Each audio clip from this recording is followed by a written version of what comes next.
guilty of crime.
And we're back. Hello, everybody. What's up?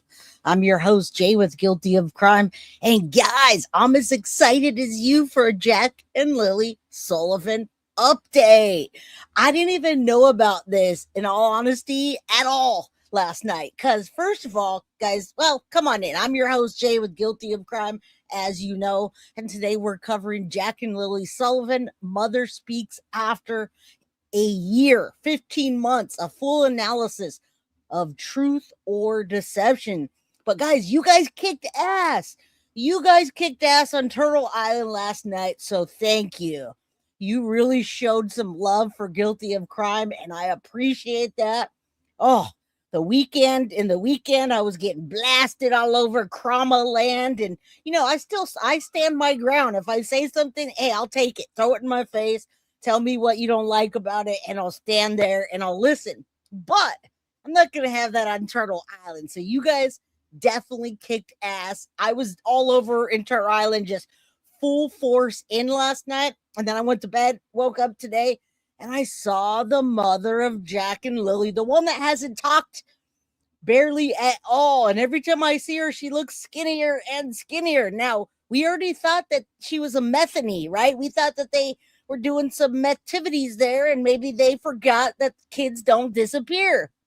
All right, but it's just all right. I'm excited today to be updating you on Jack and Lilly. I was going to cover Nolan Wells, and I still will cover Nolan Wells, but just not today. All right, KCH, thank you for the gifted membership. Guys, if you received that membership, please thank Kathy and go sub up to her channel.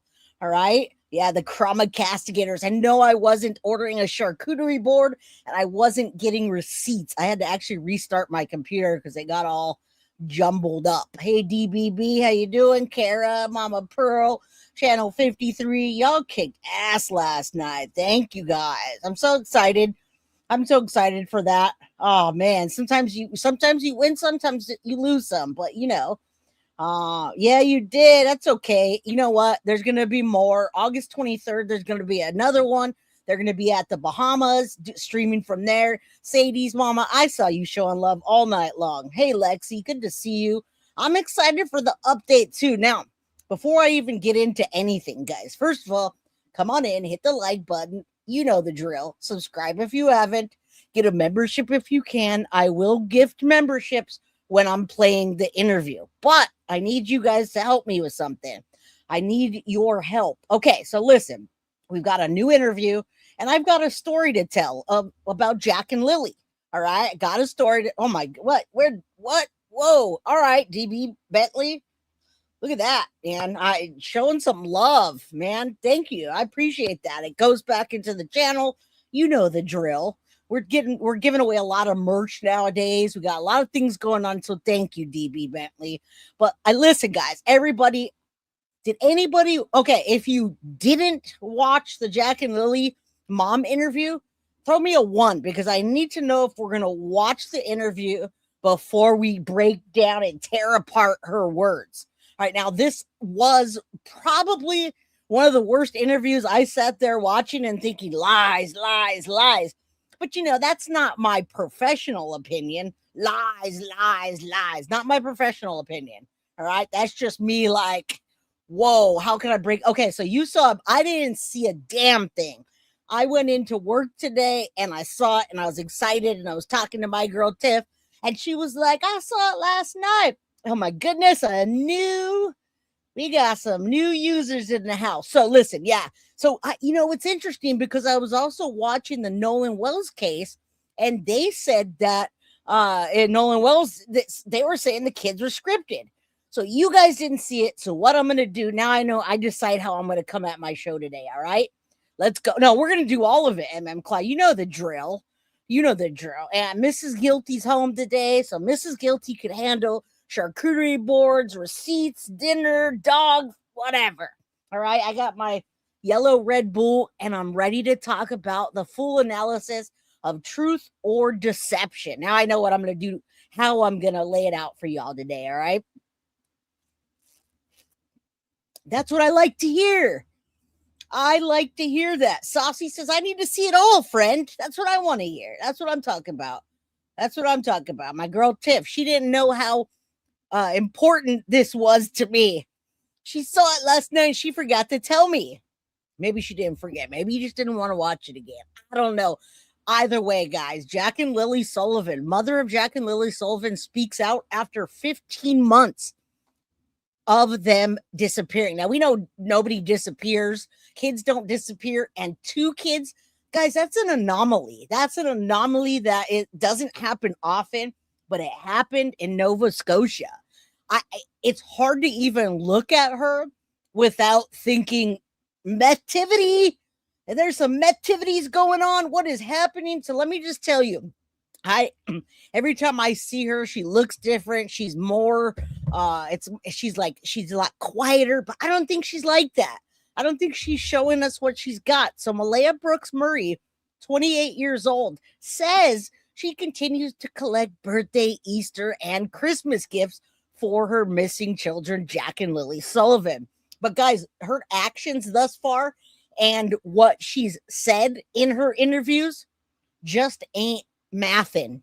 And we're going to listen to her talk, but we're going to listen to her talk. No, she doesn't talk about her children in the past tense, but she certainly doesn't talk about her children as if they even exist in the now. I don't know how to explain that, but look, more than 15 months, she's avoided this. Malehya Brooks-Murray says she lived in perpetual anticipation. Isn't she still living in perpetual anticipation as her children are not home? All right. Well, that marking her childhood milestones, not with celebrations, but a growing collections of sealed cards, wrapped gifts, and awaiting a homecoming that has yet to materialize. Well, if you do interviews like this and you talk about yourself and you don't say anything about what happened when they ask what happened to the kids, then you're probably not going to see them again. Well, I suspect different. Her son and daughter, Jack and Lilly Sullivan, 4 and 6 years old, they went missing on May 2nd in Lansdowne, Nova Scotia. Now, we're talking 2025, guys. It's August 11th of 2026. All right. So they disappeared, 4 and 6 years old. Obviously, the circumstances fueling widespread and I'm going to say international attention. Now, there are few clues, no named suspects, and little is known about the investigative avenues being followed by RCMP. RCMP is a lot different than we're used to in the United States. Now, while Brooks-Murray has stayed out of the limelight, I'm going to add Daniel hasn't until his arrest, something that was harshly criticized by members of the public. So why is she coming out now? In an exclusive interview with CBC News and The Globe, Malehya Brooks said she had nothing to do with her children's disappearance, and she doesn't believe she's a suspect in the investigation, as she holds out hope that her children are still alive. Now, she explained her silence wasn't a choice, but rather an instruction. We're going to listen to all this. And, when she says, I don't feel I owe people anything, I don't know where she comes into this or, I just did whatever they told me to do. I didn't want to jeopardize the case. I also wasn't ready, blah, blah, blah, blah, blah. I'm continuing to, okay, maybe let's give her the benefit of the doubt. She's a grieving mother, missing 2 children, in an abusive relationship with Daniel Martell. She fled as soon as she could. Now, she also recalls the last time that she saw Lilly on the morning of May 2nd. All right. And you guys might want to know that she has been in touch. She has been seeing her other child that she has with Daniel. All right. So Martell is not Jack and Lily's biological father. We know that. But the couple had 3 children in Pigtail living together until Jack and Lily went missing. They just were in the other bedroom. The adults drifted back to sleep and they disappeared. All right. She says when she woke up to silence, she and Martell began searching the property before calling 911 at 10:01 a.m. Now, what followed was one of the largest searches in Nova Scotia's history. 1,700 search and rescue personnel logging over 12,000 cumulative hours across 8.5 square kilometers of dense, rugged woods. Now, the day after the disappearance, guys, amid the escalating tensions between her and her family and the Martells, she abruptly left the scene. Now, police said that the police had said that she would go and told her family privately, take me out of there. And it was way too much state of shock that I just wanted to be with the family and my daughter, which, by the way, she doesn't have custody of. Now, that day, the relationship between Brooks-Murray and the children's stepfather came to an end, and she never returned to the mobile home, she said. And when she was asked about the dynamics in the home prior to May 2nd or why she went back, she declined to elaborate. So what are we going to hear about this now? All right. So Martell didn't reply. They asked him, hey, 15 months later, let's talk. He's shutting up all of a sudden. What's up with that? He's been talking the entire time and now he wants to shut up.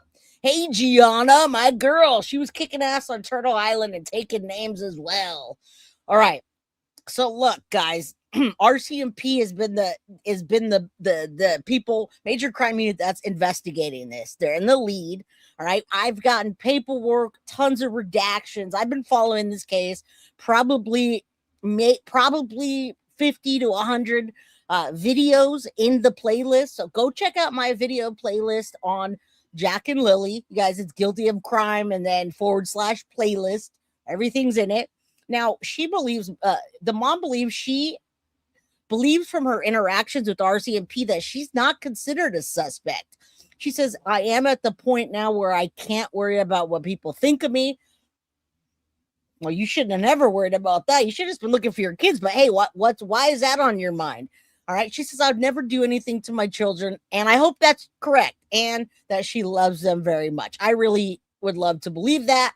Brooks-Murray said that she trusts RCMP are doing all they can to find out what happened. But guys, we know 2 children don't go missing at one time, one morning, just vanish. So she says, if they see me on TV, they might recognize me and maybe somehow they'll be brought home. Guys, 15 months later, they're not coming home, in my opinion, alive. Okay, she says she has dreams about them coming home and believes it. She believes the Amber Alert should have been issued that day, guys, but why would it be issued that day when it just didn't meet the criteria at all?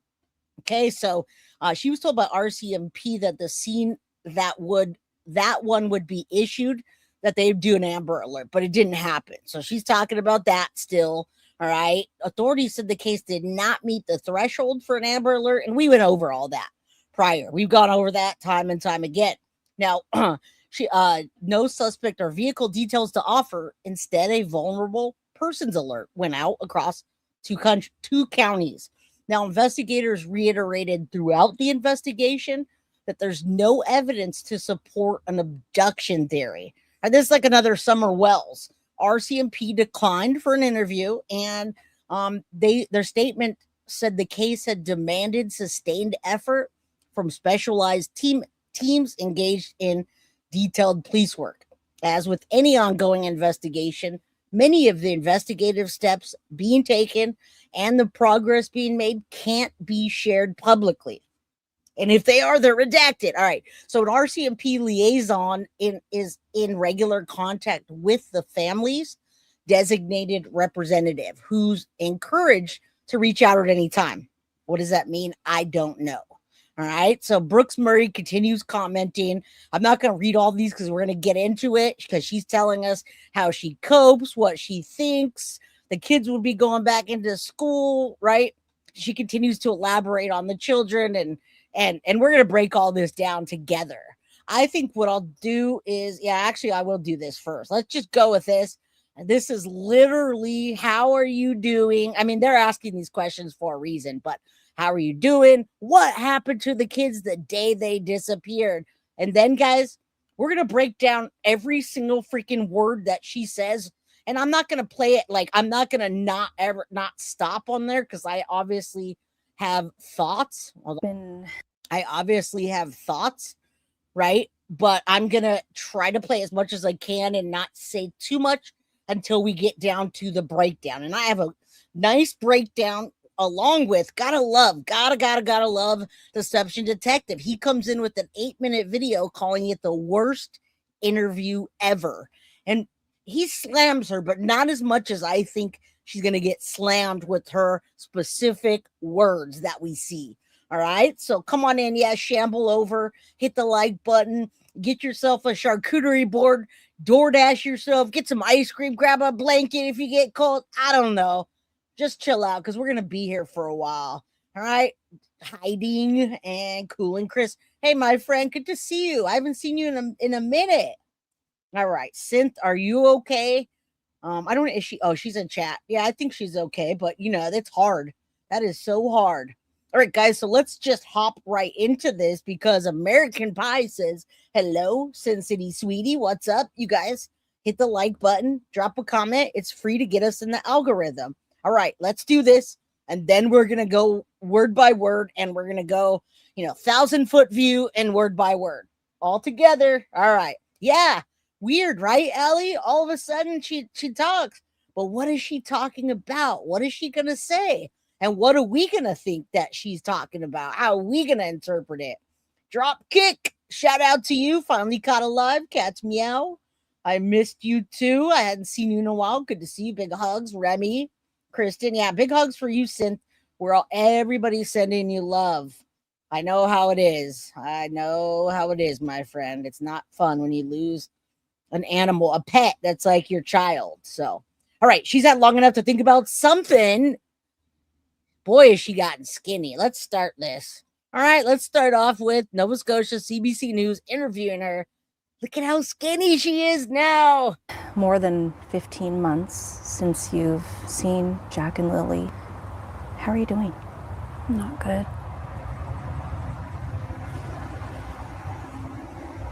How do you spend your days? Just one day at a time, surrounded by family and friends and support. I mean, she really does look hollow, guys. It's like she's hollow in her eyes, and she's so much more detached than she was at the very beginning of this. And I got to tell you, we've covered a lot of videos, and we've pulled old videos from Malehya, and she wasn't like this. Okay, like we're all the same person. We're all the same people that we were. We were kids. We grew up. We did this. We did that. But at the core of it, unless some big type of trauma, or you have, drug use over the years or abuse, PTSD, obviously she wasn't like that, is what I'm going to say. Deb, how you doing? Thank you for the love. She's just so much different than she was when we look back at YouTube videos of her wanting a whole life, wanting to ride horses. She doesn't seem to have any passions for anything. Let's see how she's doing. All right. Well, systems, going to therapy regularly. I do a lot of art, and I see my daughter. We always plan everything that we can to keep my mind busy. And I know we've heard others talk about Jack and Lily, and they've described them, but you spent the most time with them. What can you tell me about Jack and Lily? Lily is a very bubbly little girl who always smiles and loves to pose for photos. She loves unicorns and LOL dolls, and to dress up girly. She loves dresses. Just like me when I was younger, I was always wearing dresses. She always loved to pick out her outfits, and I would bring her some and she would pick them out. Jack loves bugs. He loves playing outside, digging for things. Anytime he got a new... By the way, same thing she said, and I'm not giving you the same commentary that we're going to have commentary when we break down the words. All right. This is just me just telling you, hey, you remember from the get-go? She said the exact same thing, and I wondered why she didn't stray outside of that. All right. Just wait. Just wait. I mean, those questions are directed on purpose. How are you doing? Her answer, her response is calculated. The questions are calculated. Dinosaur, he was always excited and loves those dino smashers. Those were his favorite. They were both always so happy. And how were they with each other? They loved each other. They hugged each other. They would say sorry to each other. Sometimes they would get in fights with each other, but they would always make up. What do you miss the most about them? Everything. Their laughter, their smile, their hugs, their smell. I think it's just when you're a mom, your children have a particular scent that you never forget. And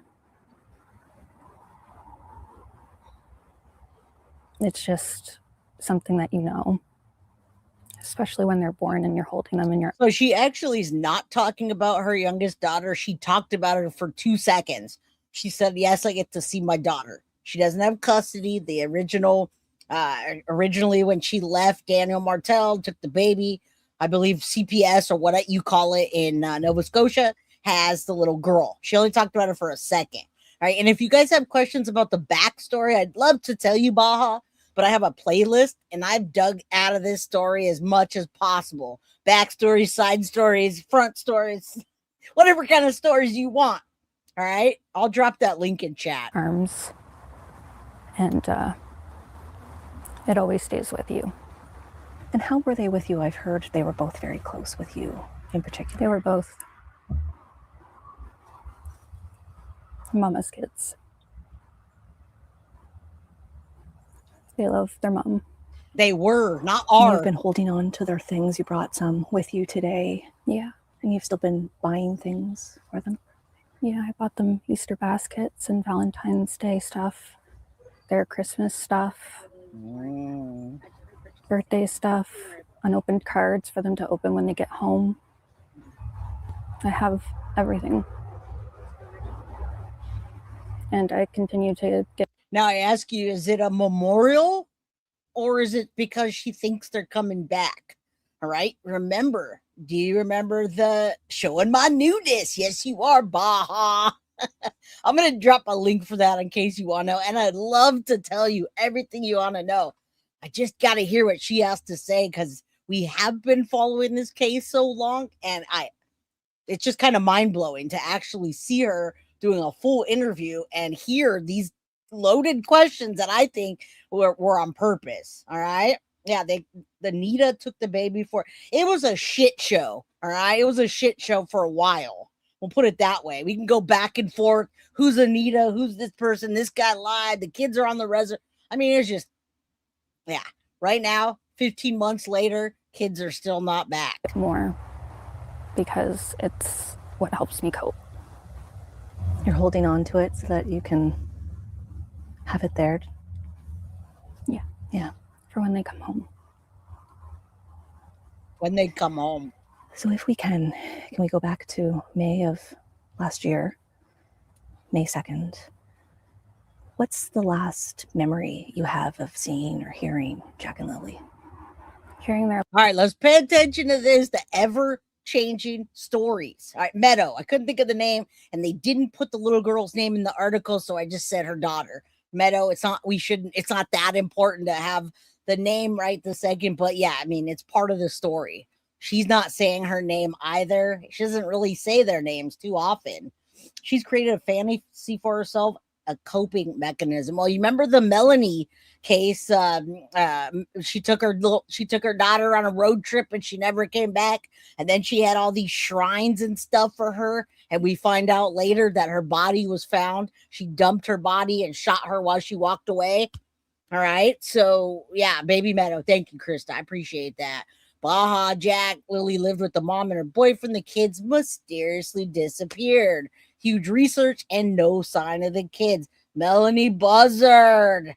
Yes. Yeah, you're not. They normally don't say their names. Everyone knows the Meadow, and there's no first and last name. And I do have court documents, but luckily they're redacted as well. After them playing together in the bedroom and seeing Lily's face pop in the bedroom. Melody, yes. You laid eyes on Lily that morning. Yeah. And you heard Jack. Yeah. So when did you see Lily? Do you recall?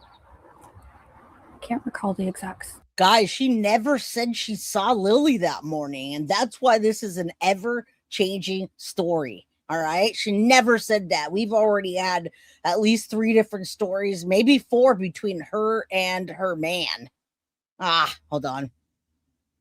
Where'd it go? Okay, what happened on May 2nd? Bedroom. You laid eyes on Lily that morning. Yeah. And you heard Jack. Yeah.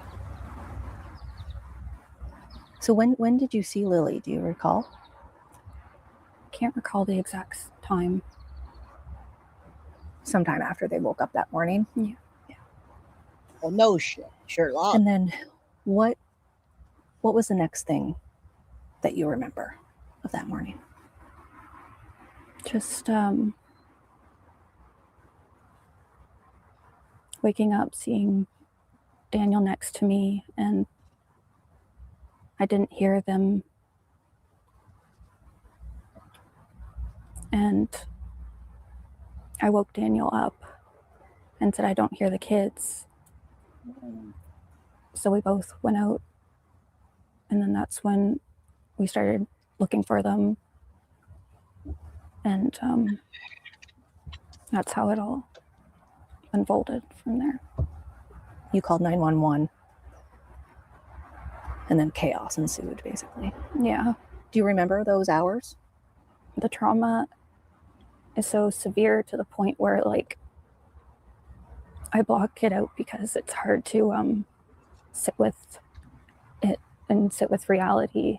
She blocks it out because she doesn't want to sit with reality. The long prologue, guys. Liars often spend a lot of time on the leads up to the fabricated part of their story. It's usually a subconscious effort to delay the stress that comes with lying. If a story contains more than 1/3 prologue or background information, it might indicate deception, like this telling the same story again and again, repeating it, or the same story where you told the story once, but then it changed. You never saw Lily that morning. That was never part of the story. All right. All right. And with no answers, I just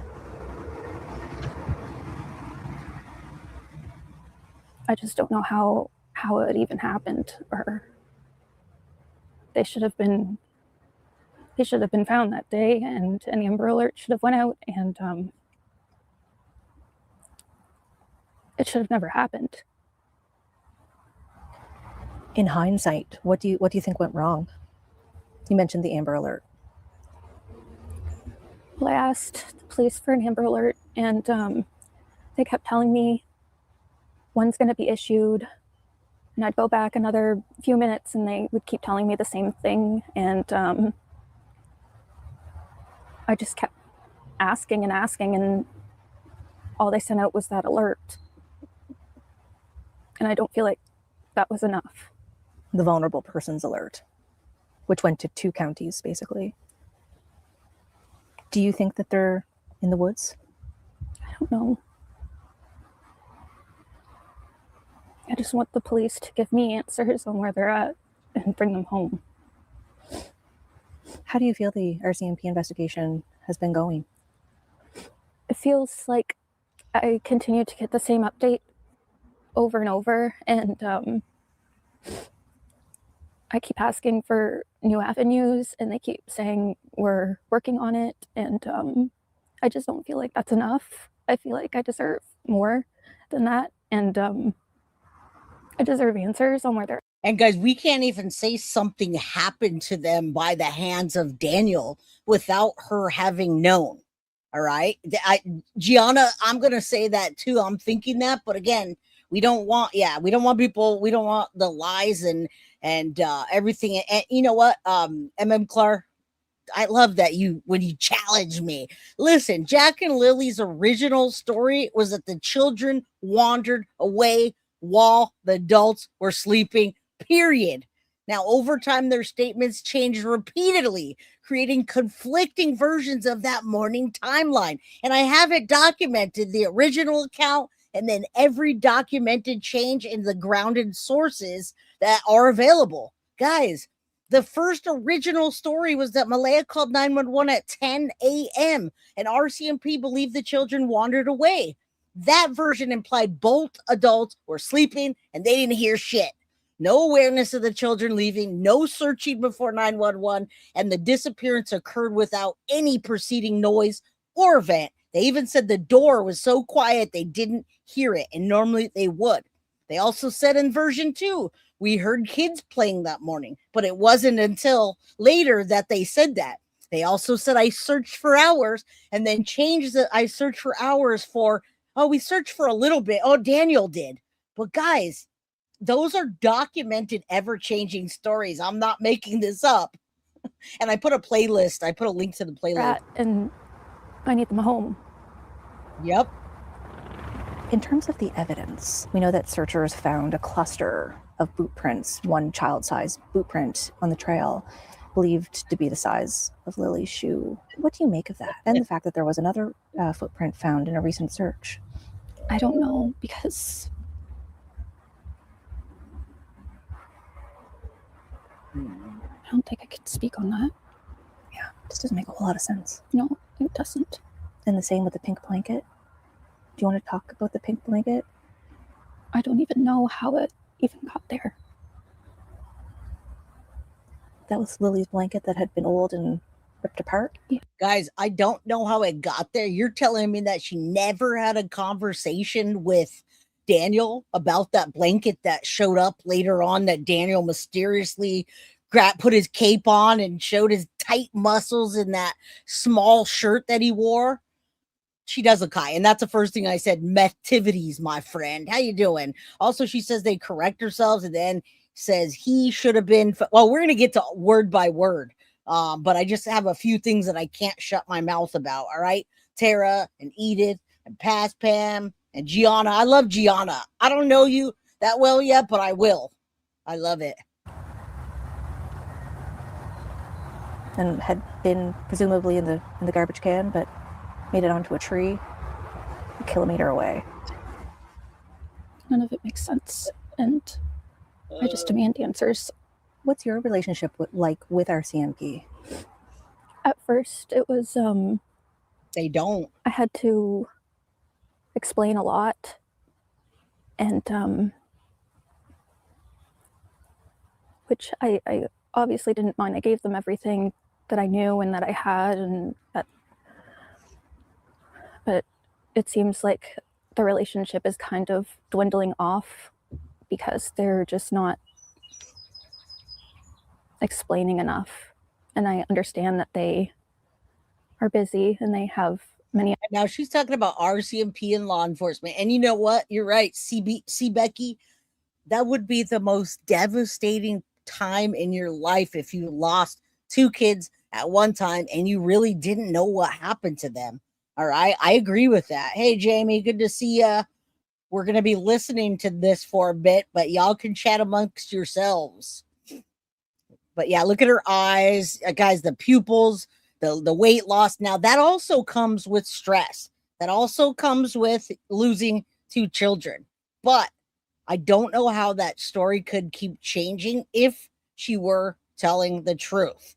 The relationship context shifted. There's literally 5 stories that they've told: public interviews versus police statements, relationship context shifts, Martel's claim about him searching for hours and Malehya searching. Version 2 was we heard the kids playing, and the other version was they saw Lilly wander away, but they heard Jack.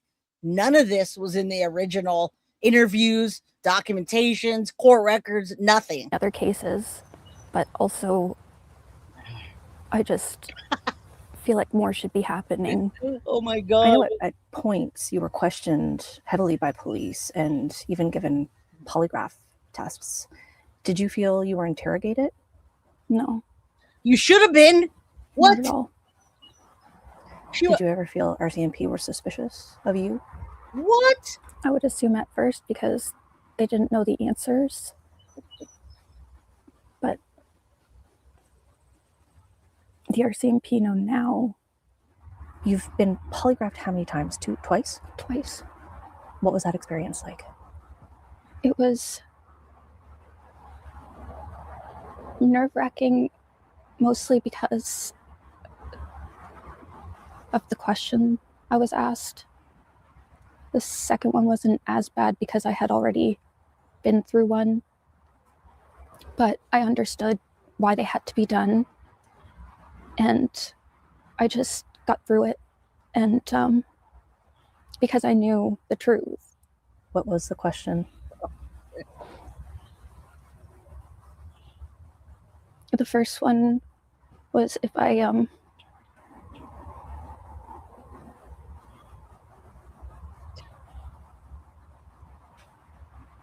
it's too heartbreaking to say. What was your answer? No.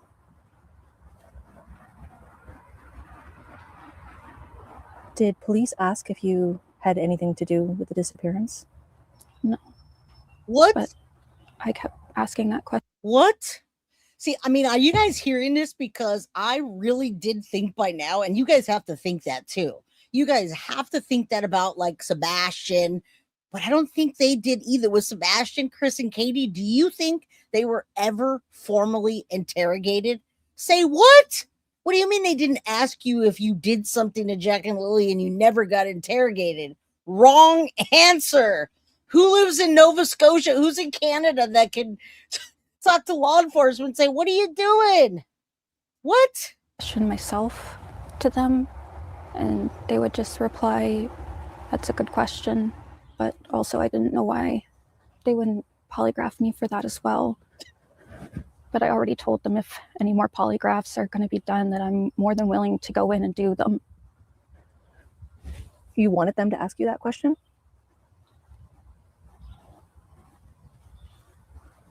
Can I ask you that question? Just ask it. Did you have anything to do with the disappearance of Jack and Lily? No. What do you think happened to them?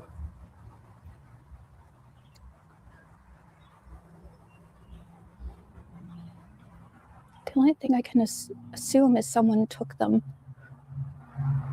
But for what reason, I don't know.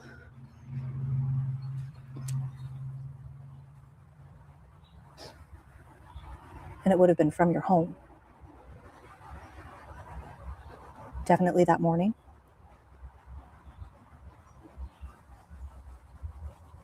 That was not a good way that she answered. Now we're looking at body language at this point, not words. So I'm going to break down the words and I'm going to break down the 1,000-foot view. Man, we could probably come back and do 3 more episodes on this. All right. Somebody said she looks constipated when they asked if she knew where the children were. So put that in your mind. She does. Her face just looks like she's in pain, and rightfully so. If my 2 children were missing at the same time and all this came about and the situation, we still don't know if Daniel abused her or who it was. There was some kind of essay that happened that Daniel ultimately was arrested for that was separate from this case, but we don't know that. She better oh my goodness.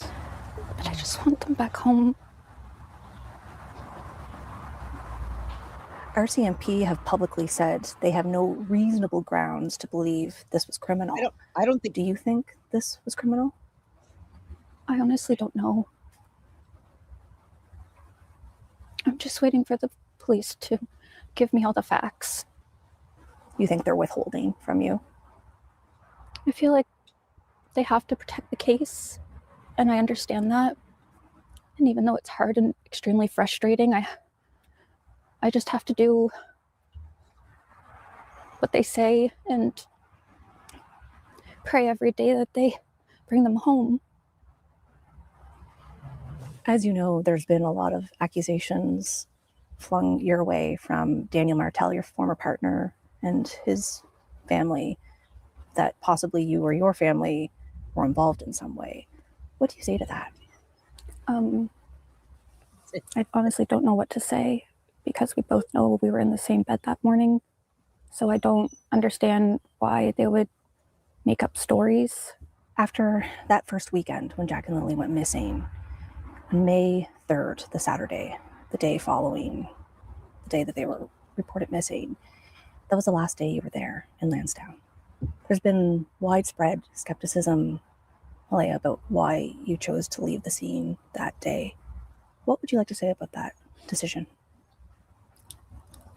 The police had said that we should go, and told my family privately to take me out of there. And I was in too much state of shock that I just wanted to be with my family and my daughter. So we got out of there, and the police met us back at Mom's. And they were updating you there. Clark, give Coop a giant hug from Guilty of Crime, and particularly me, okay? I love Coop, and I don't even know him, but I've seen him, and that's your boy, all right? We haven't even got into any of that yet. Y'all think this is bullshit now? Yeah, and I had to do a very lengthy interview with them. Why didn't you go back? Because Daniel's I don't think I can touch on that right now. Is there anything you can... I hope you guys realize they asked why she never went back to Daniel Martel's. As you guys know, they had relationship issues. Daniel was ultimately arrested for a separate crime against a victim, held her at will, and some SA stuff prior to this. And that was when he started just going away. That's where we stopped seeing him call up Clutch Them Pearls and Dolly Vision and all these places trying to make himself look good in that tight little gray shirt of his and those beady little eyes and his bug teeth. He stopped after that. Hey, Joanne, good to see you. Say about what life was like before May 2nd in the home with Jack and Lily? Hey, Tiffany. And Daniel.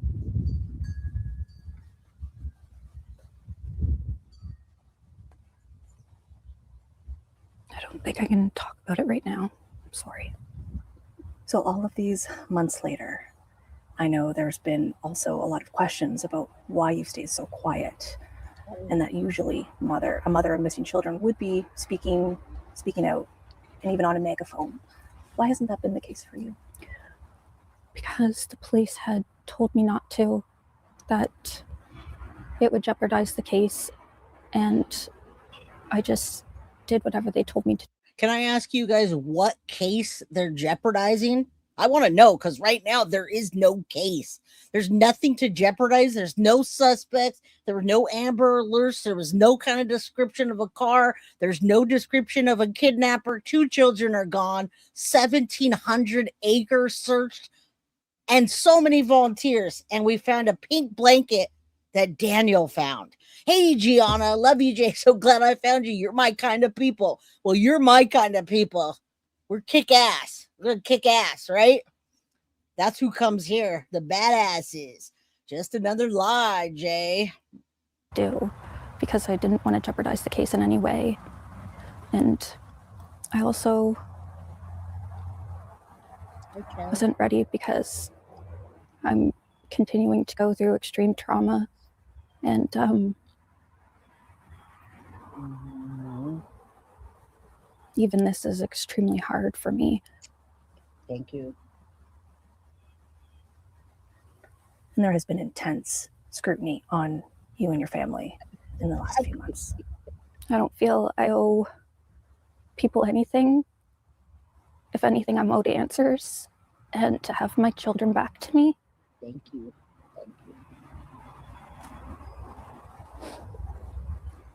you. And I believe the police know what they're doing and that they're doing everything to find Lily and Jack. And she knows she's cooked once they find them, right? Now, you're right, man. How many investigations have we sat through together, right? Krista and Sadie's mama, just you two alone. For the last 2.5 years, we've sat through this shit time and time again. And we literally have a collection of parents that are guilty, that ultimately in the 2.5 years we have found that they lied and they're guilty, or we've never found the children and there's a shit ton of speculation. And they always say law enforcement tells me not to talk. But do you notice that the moms that are actually legitimately have lost their kids and don't know about it, they don't shut the hell up. They'll get out there with, like she said, a megaphone, and they'll yell to the world, where are Jack and Lily? If you guys see me, come home. Mommy loves you, whatever, whatever. That is not how parents that are innocent talk about this. Why is she talking now? I don't know, guys. She doesn't have a profession. I think she draws all day and she hits up the beach, all right? Cool and Chris, member for 7 months. Best channel for this long. Well, thank you. Stay with me, even when I have bad days. bring them back home to me. You still trust in the process? That's all I have. I know. So why now? Why speak out now? I just feel That. I need Yes. to continue keeping their faces out there, that they're out there somewhere. And if they see me on TV, they'll recognize me and maybe somehow they'll be brought back home. When you think of them today, where do you envision they are? Lucky. Or do you? That they're being well looked after and they're together.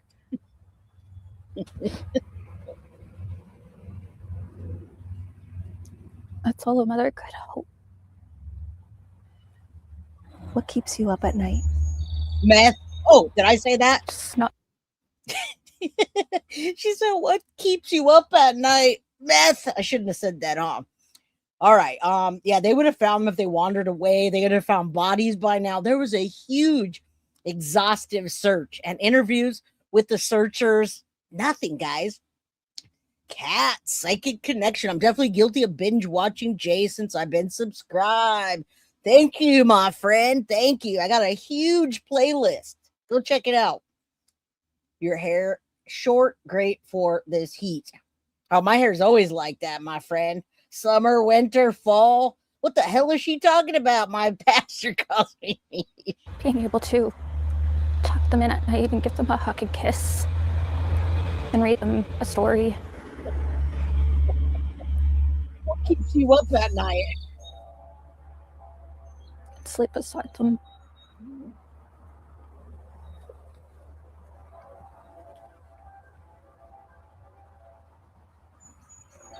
I miss them a lot.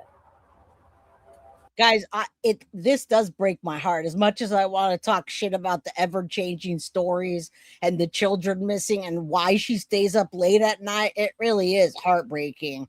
I gotta say, it makes my eyes watery. And if it's not for her, it's for those children. All right, shadow lions, cocaine, crack, a metha. What do you call it? Coca, crack, cocaine. All three of them together. Hey, that's what usually would keep you up at night, right? Just saying. Oh, you've been watching? I have like 2,000 videos. All right, charges for forcibly, yes, confinement and SA. That's exactly what. And we covered that all up until this time. I was excited to hear from Malehya today because we haven't heard anything for a really long time. It is heartbreaking for the babies. I really do, honestly. My heart hurts for her, and seeing her cry like that, or just, she looks like she's in pain, guys. Somebody said she looks constipated. I'll second that. Either way, it's pain. I look at their pictures on my fridge and all over my walls, and I break down in tears because I miss them so much, and Damn. they need Yes. to come home. On Canada Day, you recently walked in a parade and there was a float for Jack and Lily, and you had some of their items that you made for them, keychains with their pictures on them, handing them out to the crowd. What was It's interesting because when I first covered this case, guys, I got ripped a new butthole by people. I came on there and I showed the property and we did a 1,000-foot view. And I was like, I wouldn't let my dogs live in that place. There's nails and boards and things. And people were so mad about that. But yes, Gianna, if a house is rotted like that and there's things everywhere for kids to get in trouble or get hurt by the nails and the things, then say it. But that was the wildest thing to get ripped for when, yeah, that's the truth, Gianna. Same sweatshirt. Oh, yeah. All right.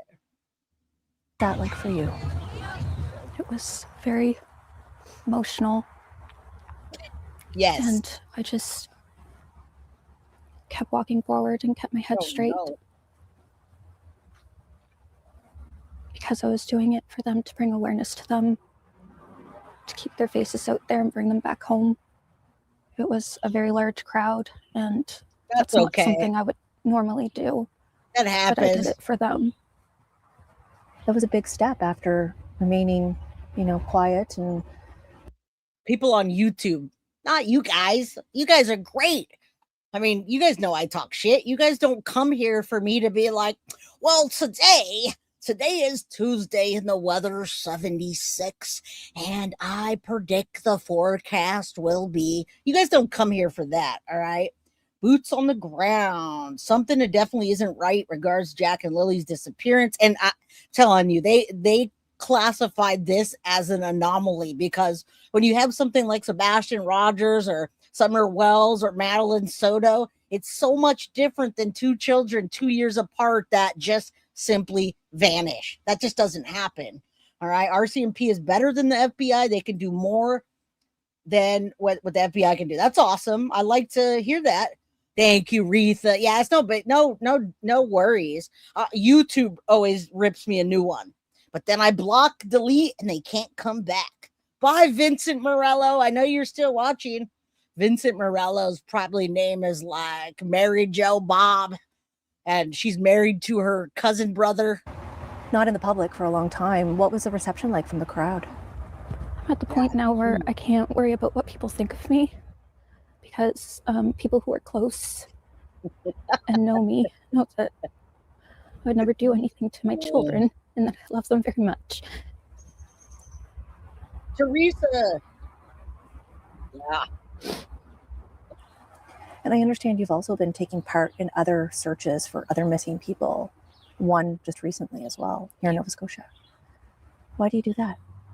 Because I feel very helpless right now without having answers or knowing what's the next step to do. And so helping others is basically all I feel I can do. And I know that you've said you do your best to drown out the noise and not pay attention to it, but we know there's been a lot of public skepticism and criticism. What's that been like for you to deal with on top of everything else? I don't like the negative attention and the made-up stories. I would like to know what else she's dealing with, because in all actuality, we really just don't know, right? She disappeared, never came back. We've seen her here and there, and I really don't know.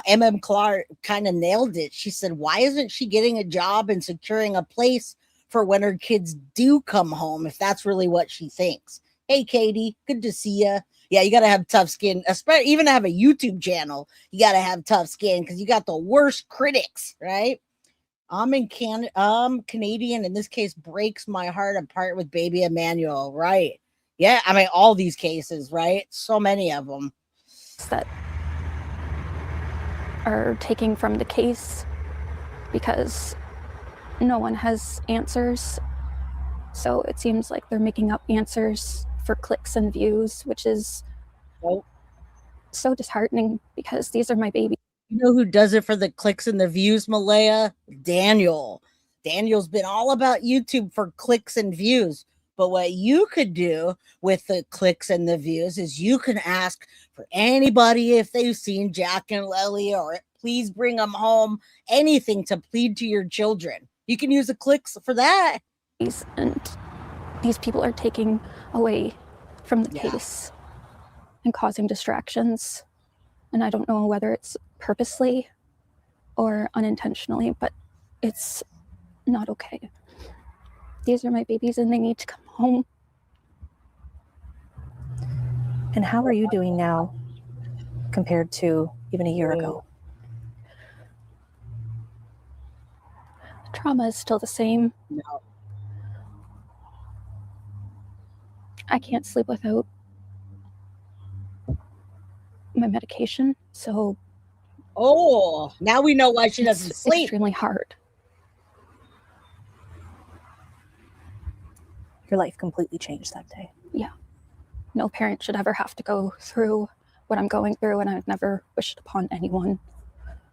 It's unbearable, and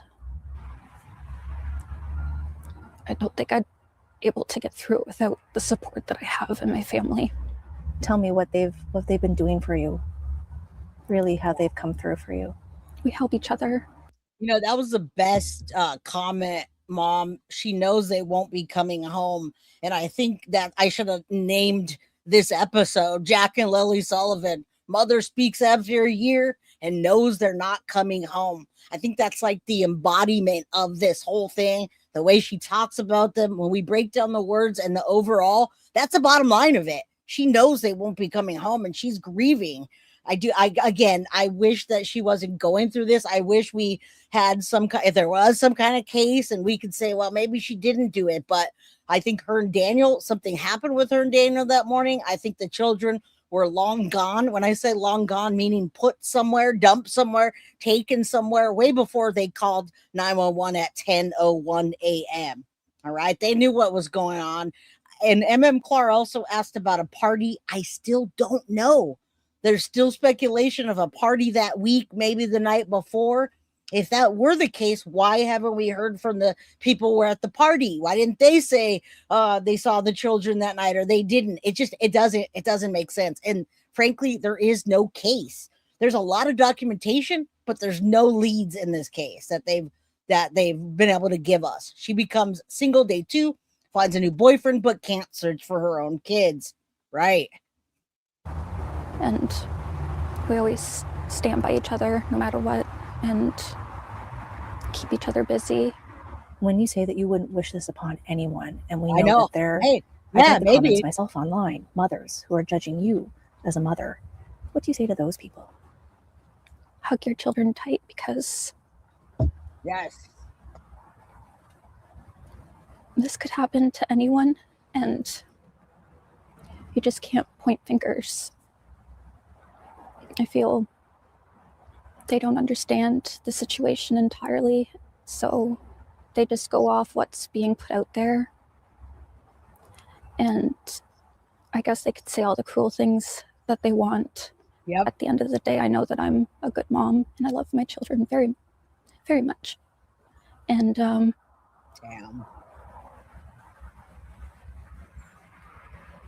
I'd give anything to just hold them right now. Guys, that is a huge possibility as well. That's one of the speculations we've talked about, was possibly there is an overdose. That now Daniel Martell admitted that he does all the methtivities and other things. So, you know how many cases there are right now that we can look up fentanyl poisoning? One little tiny drop of fentanyl touches a kid, or a kid touches it, immediate death, immediate overdose, immediate death. So that's a possibility. If they were having a party or they weren't having a party, Daniel told us about their methtivities. Now, he didn't say, yeah, Malehya does it with me too. She was in the bathroom with me. But guys, it's implied. All right.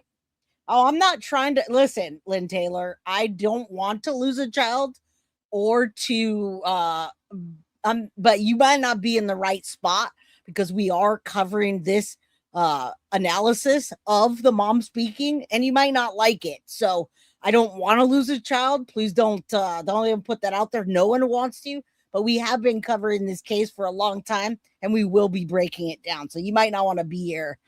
All right. Just saying. And past Pam Perfect lost a child. I absolutely, you can't come in with context. I literally said my heart breaks for this woman. But at the same time, we have to look at it with a mind that like in our right mind, not in some fantasy world of this happening. So again, I'm always saying trigger warning just for coming on in, looking at me, seeing what I have to say. I probably am going to trigger you. You might not want to be here. Malehya, what would you like the public to know? If there's anything you could say. I'm sorry. I want them to continue keeping my children's faces out there, keep reposting, just help scream their names to help bring them home. Yeah. That I believe that they're out there somewhere and they will be returned home. I have dreams about them coming home, and yep, I believe it. All right. Again, you're not going to like this. Worst interview ever is what the first one's called. And then we're breaking down the words so that you can see what you are feeling. All the stuff you are feeling and saying, this woman, this, or man, why did she say that? Or why has the story been changing? Now you'll understand. All right. But again, if something you don't like it, probably don't be here because, this one's called the worst interview ever. Let's go. She hasn't talked publicly since the weekend her two children, Jack Sullivan, who was 4 at the time, and Lilly, 6, went missing from their home in Lansdowne, Nova Scotia. She says she was advised by the RCMP not to talk. She was advised by the RCMP not to talk. That's just one of many lies in this brand new interview, so let's watch it together and count the rest. I'm Deception Detective, an attorney trained in statement analysis. This channel exposes lies and manipulation, so if that's your thing, hit subscribe. For early access to new videos and over 80 exclusive videos, consider becoming a channel member. Link in description. If the names Malehya Brooks-Murray, Lilly and Jack Sullivan, or Daniel Martel don't ring a bell, don't worry, this interview will bring you up to speed. So there's just one last thing I want to clarify before we dive in. Ever since her kids disappeared 15 months ago, Malehya has always claimed that she went into hiding because the RCMP told her that speaking out would jeopardize the case. Now, guys, this is going to be a 1,000-foot interview from Deception Detective. And yes, he's back. And he's in a tighter shirt than ever, ladies. Yeah, you can't reason logic with idiots. And that's the thing is you have to use logic in a case like this. You can't just go in there with a bleeding heart saying, oh, she's crying. He's crying.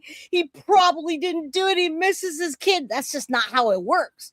I don't even think you would have a true crime channel if you just came on here and cried all day for all the moms and dads that are crying about the crimes they committed. All right? I know his glasses.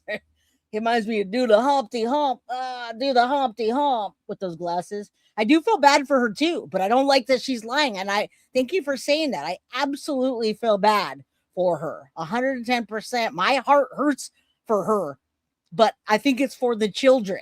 All right. I love DD and Mike Demand. Oh, wait, we're going to never a truer word after this.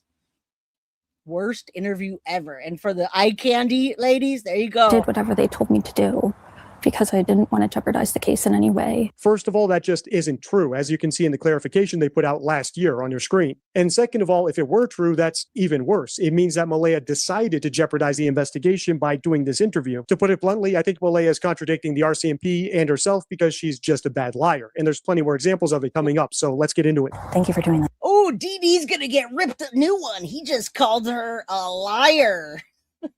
My goodness. And I'm telling you, I pulled up 5 different ever-changing stories in this case. All right? Yeah, go sum up to our guy, DD. He's in the description. Malehya, it's been more than 15 months since you've seen Jack and Lilly. How are you doing? Exactly. Good. How do you spend your days? Just one day at a time, surrounded by family and friends. and support systems, going to therapy regularly. I do a lot of art, and I see my daughter. We always plan everything that we can to keep my mind busy. How are you doing? How do you spend your days? Those are known as phatic questions, and they're not meant to be answered literally. They're meant to hand over narrative control to the interviewee to talk about whatever they think is important. If you've seen any of my videos analyzing innocent parents, you'll know that they typically use the airtime to accomplish 7 things, like asking for help, pleading with any potential kidnappers, and generally trying to find their missing kid. Meanwhile, hoaxers use the airtime for other purposes. Some of them use it to push red herring theories, some of them use it to tell sob stories to garner sympathy for themselves, and still others, the really unconfident bad liars, are just trying to run out the clock to survive the interview without revealing anything incriminating. And I think that's what's going on here, because Malehya answered both questions seemingly honestly. How are you doing? Not well. What do you spend your days doing? Taking care of myself. But she didn't use the questions to segue into finding her missing kids. Indeed, I would. She actually didn't even say Jack and Lily. And Krista, that was something I did not even catch, because I was looking at the ever-changing stories and some of the things that just right off the top of my head. I didn't even know this existed until today. So once I knew it existed, I was like, we got to get on this, because Jack and Lily just, frankly, the case has just stopped. I don't know other people. I know there are other people that are covering it, but it's kind of regurgitated. There's nothing new, but we still need to put it out there. All right. We still need to put it out there like we do every once in a while with Sebastian. And, we don't want to get into the weeds of it, but she doesn't say their names. But wait till you hear the actual words that she does say and what the interpretation or analysis is. I've expected an average liar to at least say, I spend my days looking for my kids, just to look like they actually care. In other words, to put it really bluntly, I don't think Malehya is a good or confident liar, which is why she was silent for so long and why she's so reticent in this interview. It's never a good sign when getting a statement from a supposed victim is like pulling teeth. All right, let's keep going. And I know we've heard others talk about Jack and Lily, and they've described them, but you spent the most time with them. What can you tell me about Jack and Lily? Lily is a very bubbly little girl who always smiles and loves to pose for photos. She loves unicorns and LOL dolls and to dress up girly. She loves dresses. Just like me when I was younger, I was always wearing dresses. She always loved to pick out her outfits, and I would bring her some and she would pick them out. Jack loves bugs. He loves playing outside, digging for things. Anytime he got a new dinosaur, he was always excited, and loves his dino smashers. Those were his favorite. They were both always so happy. And how were they with each other? They loved each other. They hugged each other. They would say sorry to each other. Sometimes they would get in fights with each other, but they would always make up. What do you miss the most about them? Everything. Their laughter, their smile, their hugs, their smell. I think it's just now again, guys, you could not have a lot of money and still be clean and keep your house nice, but I think one of the first things that we did notice in this case, and it went so quick, one of the first things we noticed in this case was the house and the safety of the house around where they actually lived. All right, so kind of take a note of that as well when he goes back and forth. And it's interesting because she does use some past tenses, but she also uses the past tense but doesn't. Like, she'll say I did something but I didn't. She says at the same time, I never said Daniel was in jail, Leo. I said Daniel was arrested. He got some jail time. I don't know how long he got left out, but Daniel Martell was arrested for confining someone and SA. All right, go back to the episode before. Never said Daniel's in jail. I actually said the opposite. Daniel is not in jail to Mama Pearl. Tense? Yes, it's a really bad sign when the parents of missing children speak about them in past tense ever. But that doesn't mean she thinks they're alive. In fact, I think she's trying so hard not to slip up and talk about them in past tense that she's barely answering the question in the way that I would expect the parent of a missing child to do so. Remember, the entire point of going on TV, if you're actually the parent of a missing child, is to get people to care about your missing child. Whether it's getting the police to care enough to redouble their efforts, or getting the public to care enough to call in with even the slightest tip, or getting any kidnappers who may have taken them to change their mind and send them home to mommy. There's infinite ways to do this to tug on people's heartstrings. But let me show you an example of an actual mother of a missing child talking about her kid. And I won't tell you how long he's been missing. I'll tell you after the clip. Listen to this and compare it to what we just heard from Malehya. My son is Kyron Horman. As she said, he went missing June 4th, 2010 from Skyline Elementary School in Portland, Oregon. In a group, Kyron is the smallest in stature, but he's the brightest. You may not notice it because he's also the quietest. Yep. My son has a smile that lights up the room. You can't help but laugh when he laughs. He has this belly laugh that's infectious. He's a shy kid and is in his comfort zone when he's around his family and friends. He loves to play with his cousin and build Legos. He enjoys playing on his Wii. Skylanders is one of his most favorite games to play with his brother Quinn. The two of them have this thing that they do where they sit quiet and stare at each other. And Kyron is always the first to laugh every time. It's so much. Well, hopefully you guys, I know the people that come here every day see what we do on Guilty of Crime. All right. You guys see what we do, right? We logically talk through things. We make speculations after we present the facts. And I love when we do a comparison of the moms that we know weren't guilty. Like what's his name? Little Gannon Stout and his mom. Right? We know that they weren't guilty of anything because we know who did it at this point, and that's what we're trying to compare to. I mean, that's what law enforcement does. Either Dan or Anomaly had anything to do with the children's disappearance. Okay. Well, thank you. You have some inside information there? I know, right? That's what I'm saying. We've heard that before. Do you remember last time when Mr. Mustache with the big nose came and said the kids are alive and well, and there he knows exactly where they are? Man, he did that ruse for what, a couple weeks playing YouTube? Fun to watch them together.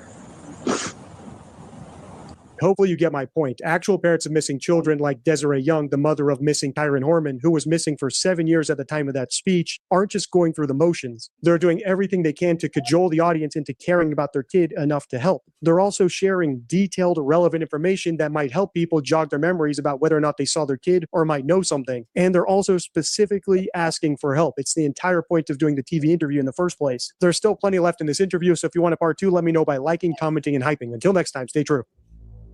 All right, so that was a 1,000-foot overview. Now, of course, this came out 22 hours ago.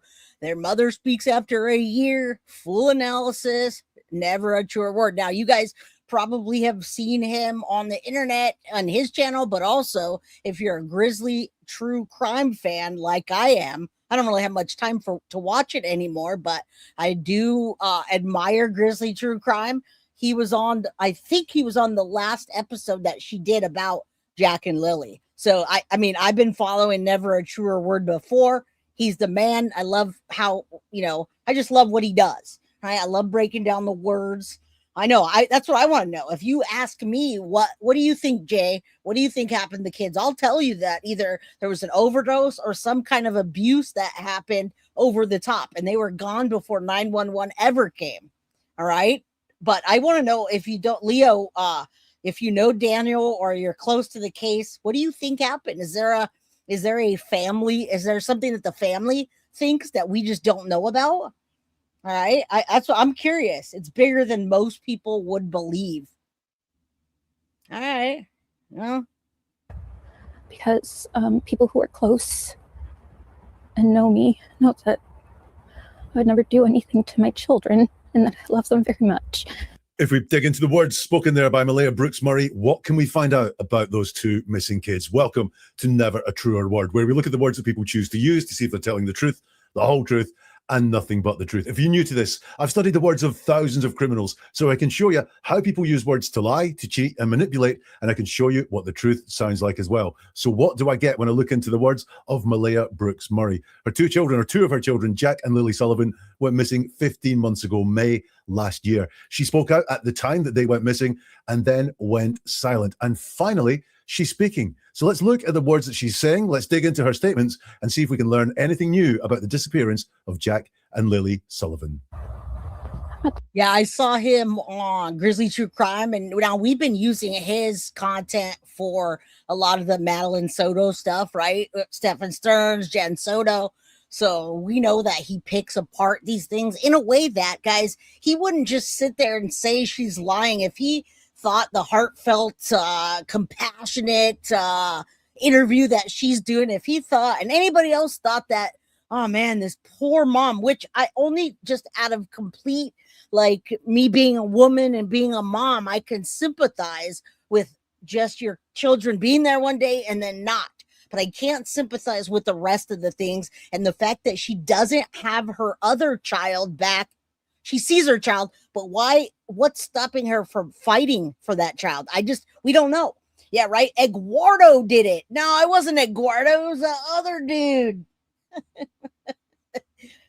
He is Scottish. All right.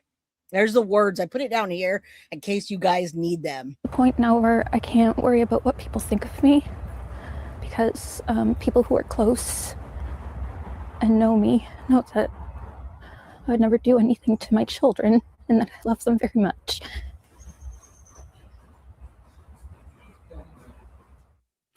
So the first thing that we hear her say in this new report is, I'm at the point now where I can't worry about what people think of me. So that immediately gives me something to work with. I'm at the point now where I can't worry about what people think of me. So that's saying that something has changed because she's at that point now. So something has happened to her, around her, within her, that has changed her outlook. And that is why she is talking now, because she's saying this is the point she's at now, not the point she was at before. Then she says, I'm at the point now where I can't worry about what people think of me. Now, that's not don't worry what people think about me. She's not saying, I don't care what people think about me. I think a sign there that she really does care what people think about her. And I wonder if that's part of the reason for talking out now is because people have all sorts of opinions on her, especially the fact that she hasn't spoken out, that she's gone to ground since the children went missing. So I do think that she does worry about what people think of her because she only says, I can't. It's not productive to worry about what people think of me. I shouldn't do it, but I think she does. And she says, I worry what people think of me. Now, I wonder who those people are.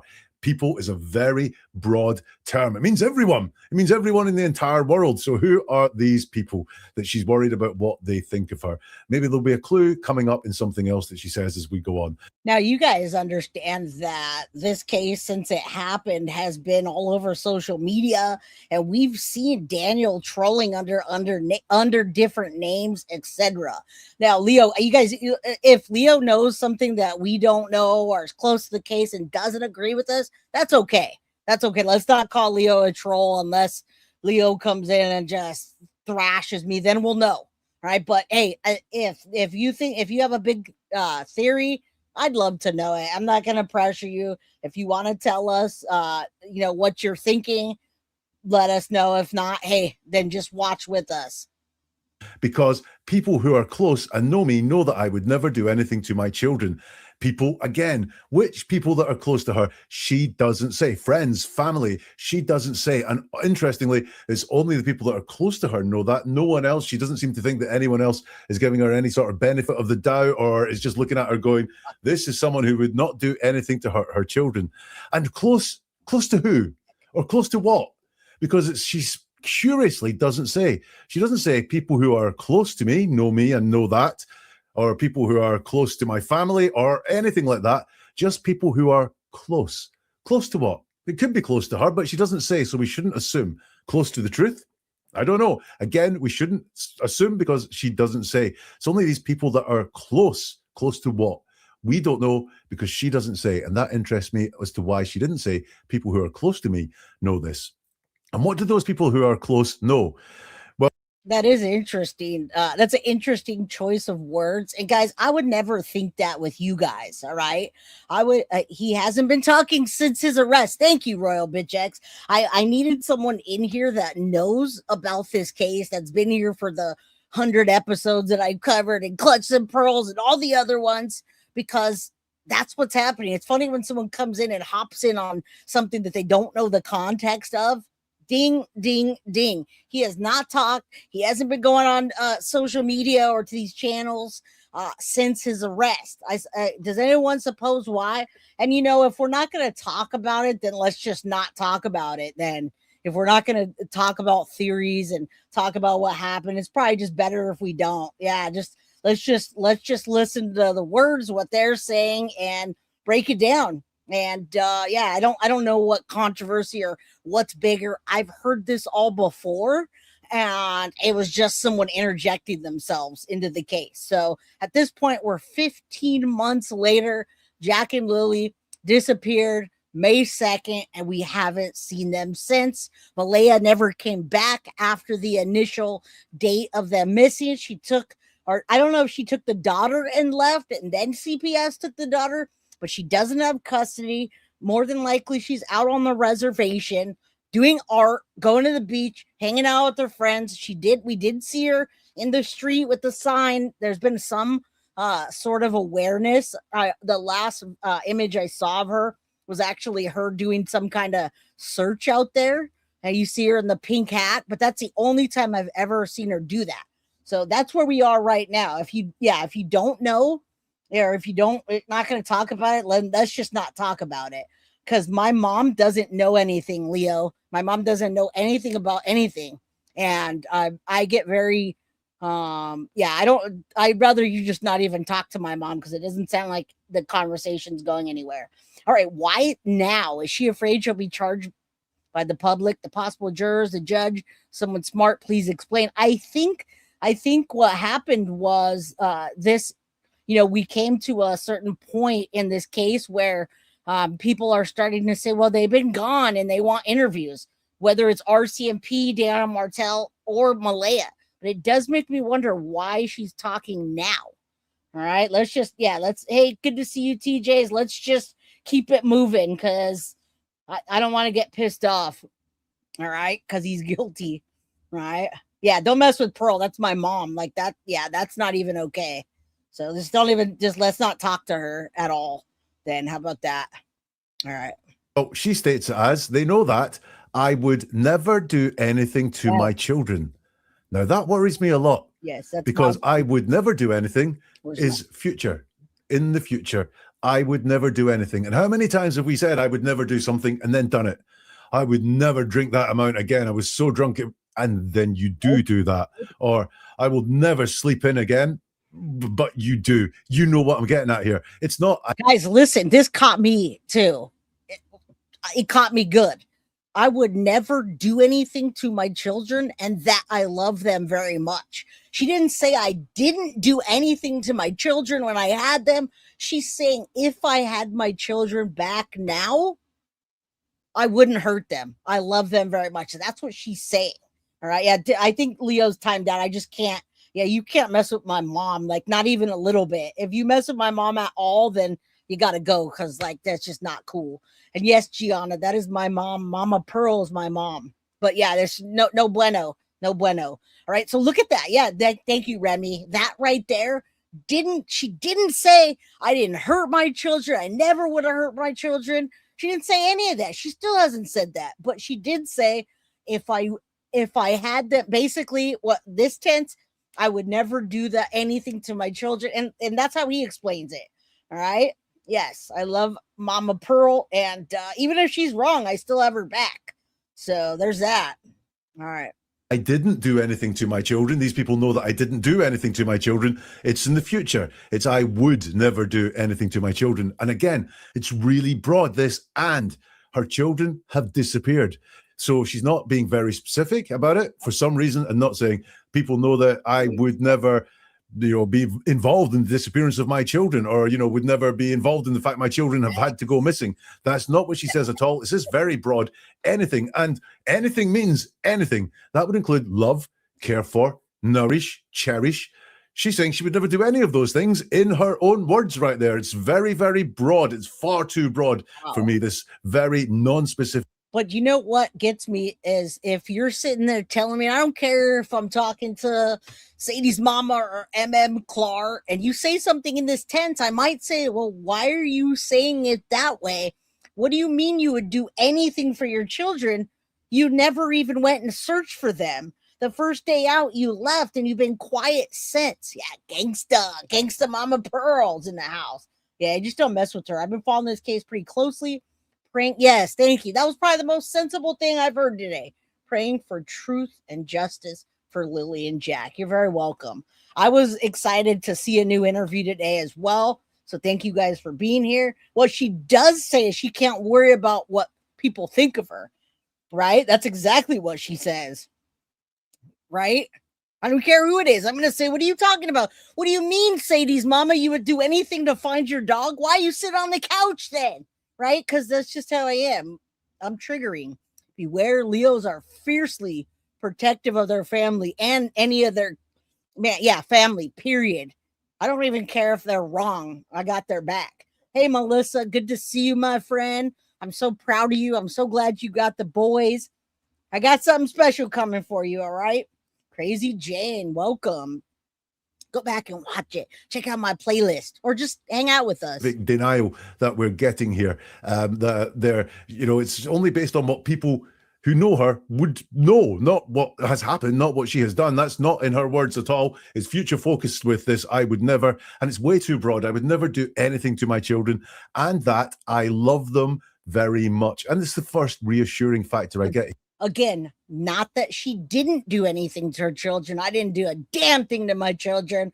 I've been looking, I've been searching, Jack and Lily. None of that, right? None of that. Here, she's talking about them in the present tense, as if they are with us, they are alive. After 15 months, it would be understandable, actually, if we thought the worst had happened and she started to talk about Jack and Lily in the past tense, but she doesn't. For some reason, she's still able to talk about them in the present tense. Now, this interview with CBC in Canada, only some of it has made it to video clips so far at the time of recording, but I do have some of the other things that she said to look at as well. I do have some more video clips still to come, though. Ooh. So this is something she said in this interview. I just did whatever they told me to do because I didn't want to jeopardize the case in any way. And this is her talking about why she's been silent since, I think it was the day after the kids went missing. She spoke to the press and then she hasn't been heard from since. So this is her explaining it. She says, I just did whatever they told me to do. Now, that's interesting. Number one, logically for me, did the police say, please don't make any appeals for the return of your child? I would find that a very weird thing for the police to say. Right. Could you imagine the police saying, do not go on camera and plead for your children to come back? Don't. It's going to ruin the case. And shout out to you, Cool and Chris. Shout out to your daughter. Happy birthday. All right. Your daughter's a Leo. Her birthday's a day. Why don't you tell us? She needs a read on how she's received. Right. I mean, she knows that otherwise she wouldn't be saying that the people are looking at her and making things up for clicks and views. Yes. Happy birthday to your daughter. All right. San Diego in the house. Sorry, guys. I think I messed up the notifications today. My bad. But, we'll take her at her word. The police told her not to talk. I just did whatever they told me to do. Now, that just in there always gets me interested because just tends to minimize things and say, I just did what the police told me to do. I think there were other reasons for not talking. And she has boiled them all down to this just doing what the police told me to do. And again, she's not specific. She doesn't say, I didn't talk because the police told me not to talk. It's this, I did whatever. Now, guys, I do wonder if the trauma, what exactly the trauma is for. Now, I know she just talks about extreme trauma, and that could come from many things, right? That could have came from before. We've seen her personality before Daniel Martel. We've seen her personality with Daniel Martel, and now we see her personality after Daniel Martel. And she's a lot more, I don't know if it's just on the camera, but she's very meek and soft-spoken, and like nothing about her says, I'm a mama bear and I want my children back, all right? So I wonder what the trauma is. We don't even know if Daniel Martel, when he did go to jail, when he did get arrested, when he did get charged, we still don't know who the person was that he did that to. Is there anybody that's close to this case that can say, oh, it was to Malehya? It was redacted. So when we saw that Daniel was arrested on those charges, we got happy about it. We're like, yes, but who is it? And then it was all redacted. So it does make me wonder. Yes, happy 28th birthday, kiddo, and to a Leo. Yes, Leo's birthday season. All right. they told me to do. But this just gets me. She's trying to say this is the only reason that I didn't speak. And again, I think there are other reasons, as you'll find out in a minute. She says, I just did whatever they told me to do because I didn't want to jeopardize the case in any way. And as we go and listen to more of her and see more of her words, she talks about the case a lot. That's the words of a true crime fan. They talk about the case. They, because they're not intrinsically involved in it. They're an observer and they're looking at the process and the story there, the case. Malehya Brooks-Campbell is the person at the center of it because it is her children that are missing. So she wasn't just jeopardizing the case, which is how she said it. She's jeopardizing potentially, in her telling of this, her children's life, her children being found, her children being returned safely, but she doesn't use any of those. Yeah, this isn't a case. And I think this is the harshest critic tier is this guy, because he's looking at the words and guys, he's telling us, right? Are Jack and Lily missing, probably, possibly not alive anymore, isn't a case. That is your children. So it just makes me wonder why she brought up the extreme trauma. Why didn't she, if she's going to say extreme trauma from them going missing, for anything, for me not having Meadow, for me not having custody of her, none of that. It's just, and I like it. He says, who's the victim here? Who is she most concerned about?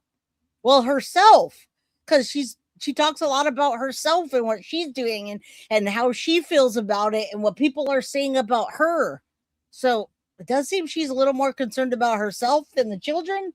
She did say Jack and Lily's name once, and it was after she repeated it from the interviewer. Those terms really close to her, talking about the real important stuff, the lives of her children. It's just the case, as if she's a true crime observer watching this investigation happen. Then she carries on and says, I also wasn't ready because I'm continuing to go through extreme trauma. Now, I told you, just doing whatever they told me to do was hiding something. It wasn't the only reason, even though that's what I just did, whatever they told me to do means. It means this is the only reason. She's then got another reason. So the just was rubbish. I also wasn't ready because I'm continuing to go through extreme trauma. And this is extremely hard for me. Now, notice she says, I'm continuing to go through extreme trauma. So what she's saying is, before I was going through extreme trauma and I couldn't do it. I wasn't ready to do it. But she's saying continuing, so it's still in the present tense. But now she is ready and she is talking. Interesting. It just, again, doesn't hang together. And she's going through extreme trauma and this is extremely hard for me. Who's the victim here? In her words, her concern is all for herself. There's no concern expressed so far, and stay with this, and let's see if she does express any concern for Jack and Lily in anything that we read or anything that we hear from her over this episode. Who is the victim here? Who is she most concerned about? It seems to be herself. She does say she doesn't want to jeopardize the case, but that's like someone watching it. And then it's her extreme trauma. This was really hard. And I would expect, as hard as it is for the mother of two missing children, that the trauma would be in second place to doing whatever it was, making whatever appeals, doing whatever it was that would be needed to get your children to return. Another quote from her here. I don't feel I owe people anything. We've got people again. Who are these people? She thinks, we'll find out actually, I think, who these people are. If anything, I'm owed answers and to have my children back to me. So the first thing, if anything, I'm owed answers. Answers to what? Answers to, I guess, where your children are, where her children are. But, this is the first thing that she says. Again, she's the one, the victim. She's the one suffering. She's the one that needs some sort of succor from all of this. I'm owed answers. Not, I want my children to be found. I want my children back. I want my children to be safe. It's all about the answers she feels she's owed. She seems to be the one here who needs the redress, not the children. And then to have my children back to me. And again, the concern is for herself. And I saw this the very first time she spoke. She wants the children back, not because then they will be safe. They will be with their mother. They will be in familiar surroundings. They will be with familiar people. They will be where they're loved. It's not that at all. She wants her children back with her for her own sake. That's what's in her words there. I need to have my children back to me, not. Man, this guy is just nailing it. I wouldn't even have gone this far, but he does this. He breaks down the words. And guys, I always put them in my description. If I forget, then the mods will drop a link, but I put the people that I use for the videos in my description box, just in case, because I don't always get to answer you guys. Chat might be going too fast, right? All right. So just so you know. Cheeky. She does owe people. So many people resources were used. I know. He's really good. I wouldn't even have went that far. Dress up girly. But she also said the same thing that she said prior. My pastor calls me Mish. You missed the beginning with us, the ever-changing stories. And she said exactly what she said before. Are you telling me Jack only likes dinosaurs and Lily only likes dresses? One's 4 years old and one's 6 years old, and that's all they like. You're going to give us the same exact info from that one video or that one article that you told us about 15 months ago? Dinosaurs and dresses. Yeah, he is. But hey, beanable narcissist, one of the most. Oh, also, by the way, guys, for those that are inquiring about Daniel Martel, he absolutely has adult victim charges, sexual assault, and unlawful confinement. Guys, he was arrested January 26th of 2026. All right. He's 34 years old. Monday morning in Pictou County, Nova Scotia. The arrest involved an adult complainant, not the missing children. His charges are SA, assault, and forcible confinement. All right. He's released with conditions the same day and scheduled to return to court between September. It says between September and March. Between September 24 and March, months back before Lily disappeared. Okay, so the offenses happened before they disappeared. All right. But March 2nd of 2026, he appeared in court to talk to the judge. They proceeded with the indictment. Next court case was March 30th. A publication protects the identity in Nova Scotia. So we don't know who he did that to. But when the unsealed documents from the missing children's investigation include unproven allegations from Malehya, Martel sometimes is physically controlling, blocking her, holding her down, taking the phone. These allegations might be part of the adult victim charges. So we just don't know if that's the answer. But yes, he did get arrested. And after that arrest and his charge, he hasn't been back on social media. All right. Not about them being safe, not about them being fine and happy and, where they are loved. It's about her having her children back with her. That's what she wants. That's extremely concerning worry. And then she said something else strange. If they see me on TV, they might recognize me and maybe somehow they'll be brought back home. She obviously is trying to justify why she's now speaking, and that is, if they see me on TV, they might recognize me. Okay, that is all true, and maybe somehow they'll be brought back home. Now, that somehow is, I think, wow, what are they going to do? Go to the person that's holding them captive and say, oh, that's our mom, can you take us back? Because that's already in their heads. They know they've been taken from somewhere and also brought back home. Interesting that it suggests that she thinks that someone has the capacity to bring them back home. So she thinks someone has them in her telling of the story there. Just really, really interesting words from Malehya Brooks-Murray. Now, we're going to listen to her talk about the police investigation. We've already seen it's something that is high in her mind, and this is how she talks about it. Just not explaining enough. And I understand that they are busy and they have many other cases, but also I just feel like more should be happening. So when she's talking about the police investigation there and how the police are with her, she says they're just not explaining enough. Now, that's an interesting one, because again, looking at the mother of two missing children, doing enough to find the children would be what I would expect to be her priority, not what is being explained to her. It might be that she feels she's not getting enough information, but she doesn't say that. She doesn't say they're not. Yeah, he was on Grizzly True Crime recently regarding this case. All right. Grizzly hasn't covered this extensively, but she's covered it. And when she does, it's always good. Right. Psychics said they had drugs and nose or two they passed. I know psychics say a lot of things, but I don't know. I can't. Not giving me enough information. She's looking for explanations to something. And that's interesting. Why is she not looking for information about how the investigation is going? Why is she not pushing for them to find her children and move faster or do more? Instead, she's wanting the police to explain more. Oh. What is it she's wanting them to explain? I find that interesting. Then she says, I understand they are busy. And again, this is the mother of 2 missing children. The fact they're busy, she should think this should be their number one priority. 2 missing, very young, vulnerable children. But, you know. Oh, I have nothing against psychics, my friend. It's just when it comes into true crime cases, yeah, I don't really factor that in at all. I do watch that on the side. I do see what they're saying. Like, I'll totally watch a reading about what happened to any of the people, right? But I just don't. Yeah, I try not to put that on here. So no offense. You can give me a reading if you want. Let's go. Tell me about what's happening. But yeah, I don't touch that. I don't. Definitely not on this channel. Look, he looks pissed right here. What happened? Oh, he looks so mad. Well, I understand they're busy and, you know, they've got other stuff to do. Maybe some people speeding down the roads or something. No, you should not understand they're busy. You should want this further up the priority list. They have many other cases. Again, talking about cases, and other cases suggests again that this is a case, not a matter of life and death to her. But also, I just feel like more should be happening. And again, it's really vague.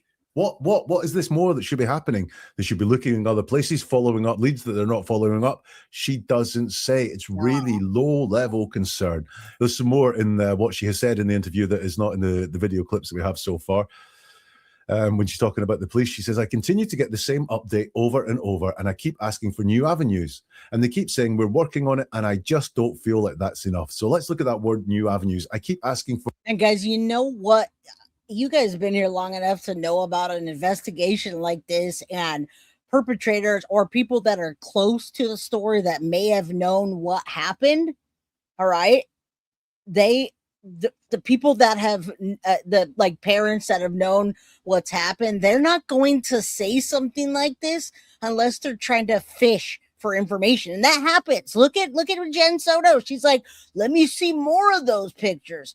Oh, there's one picture of Maddie doing what with Stefan? Do you have any more? They want to know what evidence law enforcement has. So what it sounds like here, rather than what avenues they're working to find her children, and not accepting that you're too busy. What do you mean you're too busy? What other cases in Canada have 2 children that went missing at one time? But really, it sounds like she's trying to figure out what they know. All right. Yeah, right. The Melanie Federline case. Have you watched that? Did you say you watched that, Kat? The Melanie Federline case with the she got the crystal ball. All right. Yeah, you're all good. I'll watch your channel. I just don't present it in true crime. That's all. And I've seen cases that have been that it's been very helpful, or even cases that people say were solved by a psychic interjecting. So I'm not doubting anybody. New avenues. Again, what new avenues? Again, this is all very broad. You know, you can't just say, please give me new avenues. Also, she doesn't say, I want new avenues investigated, explored, looked into, or anything like that. It's just, I keep asking for new avenues. But what new avenues? Again, it's like this, something more should be happening, but she doesn't say what. They keep saying we're working on it, and I just don't feel like that's enough. And we have that word just again. It's bugging her. Something about the police investigation that she wants explained, not more effort. She just wants more explaining, is bugging her. And then once more, she talks about herself and what she deserves. I feel like I deserve more than that, and I deserve answers on where they're at, and I need them at home. So once again, the concern is all in on herself. It's not, I deserve more than that. I deserve answers. Now, that should be, I feel like the children deserve more than that. I feel like the children deserve to be found, or more investigating going on, or them to be working harder or smarter to be found. Instead, it's what she wants. Her focus is on what she wants. Her concern is for themselves. And I deserve answers is an interesting one. There's something going on here that she's not explaining very much. What answers does she want? See, you can't even have somebody come in chat right at this point and be like, yo, go easy on this mom. Right? You don't know how it is to grieve. No, I don't. And no, I do not want to ever. All right. But when you look at the breakdown of this, I feel like I deserve answers. I need them at home. Not they need to be with me. They're so probably scared out there. None of that. But then again, take into consideration that she doesn't have custody of the other child. Why? She's 20, 28 years old, single, and a mom that's missing 2 of the kids, but she has another one. I just want to know, is there anybody close to this case that knows why she doesn't have the children? The difference. Malehya says, I deserve more. Seth Rogers, Sebastian deserves better. Thank you. I'll leave that up for a moment. Because as far as I know, what she should want is her children back home, her children found and brought back home to her. But instead, she's wanting answers. And I'm interested, what's the question that you want answers to? What's the thing that you need explained? Only one reassuring fact there, where they're at. Present tense again, so she thinks they are somewhere just like watching TV. And again, I need them at home. It's all about satisfying her here. I need them at home, not these children should be at home. So just even more to concern me there when she's talking. There's one last clip to listen to from Malehya. I don't like the negative attention and the made-up stories that are taking from the case because no one has answers. It seems like she came on to do this interview to get people to back off of her more than anything and to get off of her chest what she needs to. All right. Kat says, I've been working cold cases and missing people for over 30 years. Since I was 14, it's a passion of mine, but I'll never use cases for clout like some other sites. Well, thanks for sharing that with us. It's good to, I love to know that. I did not know that you've been working on cold cases for over 30 years. I'd like to hear more about that. That's interesting. Well, she should have to secure housing in order to reunite with her daughter, either by getting a job or obtaining public housing. World revolves around her. Malehya got baby M taken away. Yeah, Meadow when she left the mom's house to go to the reserve. Baby M was supposed to have a 24-hour supervision. CPS came in and took the baby. But it's been 15 months. So why hasn't she got that baby back yet? That's what I want to know. And you say it's because she doesn't care enough. But I don't know. It does seem like she cares a lot about her feelings.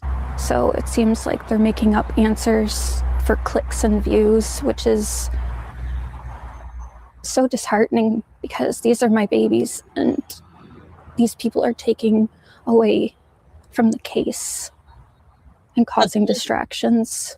The case. And I don't know whether it's purposely or unintentionally, but it's not okay.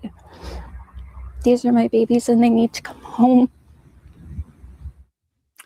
She starts off that part there by saying, I don't like the negative attention.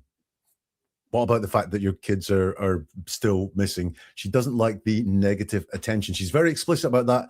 And that, I think, is what is really irking her. I think that's what the people are the people giving her negative attention. So when she talks about people in general, apart from those close people, it's people giving her negative attention. And she says, I don't like the negative attention. Again, though, this is her being the victim. This is her being the victim in this story.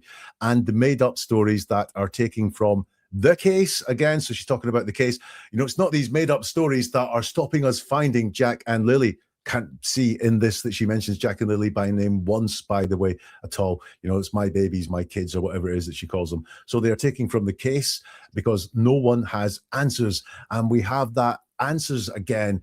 What is it she needs answered? What is it? What is that question that she needs these answers to? No one has answers. So it seems like they're making up answers for clicks and views, which is so disheartening.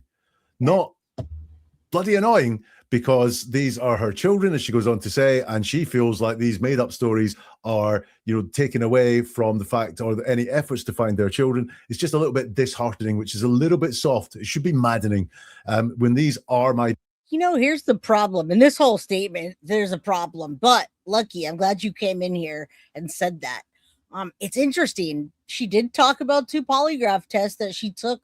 However, at the beginning of the interview, she also said that she's never been interrogated and she's never been asked, did you kill Jack and Lily? Do you know anything about killing them? She's like, no. She's been interviewed, but not interrogated. So is that, I mean, I'm trying to understand that portion of it. You can easily pass 2 polygraph tests if they're not asking you the right questions. So what does that even mean?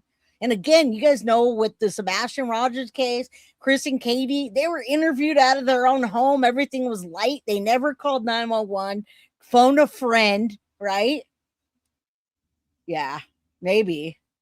It's hard to tell. Babies, present tense there. These are my babies. These people are taking away from the case again there and causing distractions. Now, that one interests me because in the round, I understand if she feels people are looking at her and she's nothing to do with it, then that is a distraction. However, there must be people making content or, you know, following this case and commenting on it who are on the right tracks. But she doesn't seem to have anything to say about them whatsoever. She sees all the commentary online as a distraction. I don't know whether it's purposely or unintentionally, but it's not okay. It's stated in the negative. Again, it's not, but I don't know whether it's purposely or unintentionally. She doesn't say, and it makes me furious, it makes me mad, or it's sick, or anything visceral like that whatsoever. It's just like disheartening. It's not okay. And also, well, that's a statement in the negative, which is kind of like saying her focus is on it being okay. And again, these are my... Which video? I'm curious about how many days before were the kids seen in that video. I mean, the video that they showed was a birthday party video, and we watched them inside the house. We heard some screaming because initially what information we got about Jack and Lily is that they'd go with any stranger. They're very nice, but they also have some kind of, it wasn't ADHD, was it autism, guys? Because it keeps coming again and again and again. These missing children cases, the kids always have ADHD and autism, right? They're always missing. They vanished, but they had that prior to. All right. Cats, I subscribe. Yeah, y'all go show Cat some love. Okay, so yeah, they were dismissed. They were missed several days that week. Allegedly, one of them was sick, and so she called both of them out. But yeah, they keep throwing that autism ADHD thing. And that video that we watched, the birthday video, we heard, I don't know, was it Jack or Lily screaming? They kind of said that they would do that a lot, right? They'd scream a lot or make these noises, but they would go with any stranger. If you're talking about the family being at the dollar store, it was one day. Okay, thank you. I didn't know that. Again, I don't have that kind of memory from last year in my mind, but if you're talking about that, then thank you, TJs. All right. Lily was a screamer. Thank you. All right. My babies, we have are in the present tense, and they need to come home. So once more, it's not about they need to be safe with me. It's I need them home. But also they need to come home is kind of like, you know, what you would say to children that were slightly older than that and they're, you know, a little bit late home after curfew or something like that. You need to come home. As if they have any say in the matter whatsoever. These are very young children. So yeah, not great. Hasn't mentioned them by name either. And then we finish off with something that's not in the video clips, but we have right there, which is no parent should ever have to go through what I'm going through. Who is the victim again? It seems to be Malehya, and you know, she just seems to be really, really concerned with herself rather than being concerned with the kids.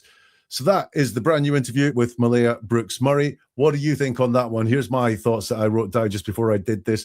I get a tick for the present tense that she does because she does seem to talk about them in the present tense all the time. Maybe she's onto that one because... So are you saying that the dollar store video on May 1st of 2025 is where the kids were last seen? They went missing on May 2nd, right? Or is it, let me make sure. Yeah, May 2nd, they went missing, and it's August 2026.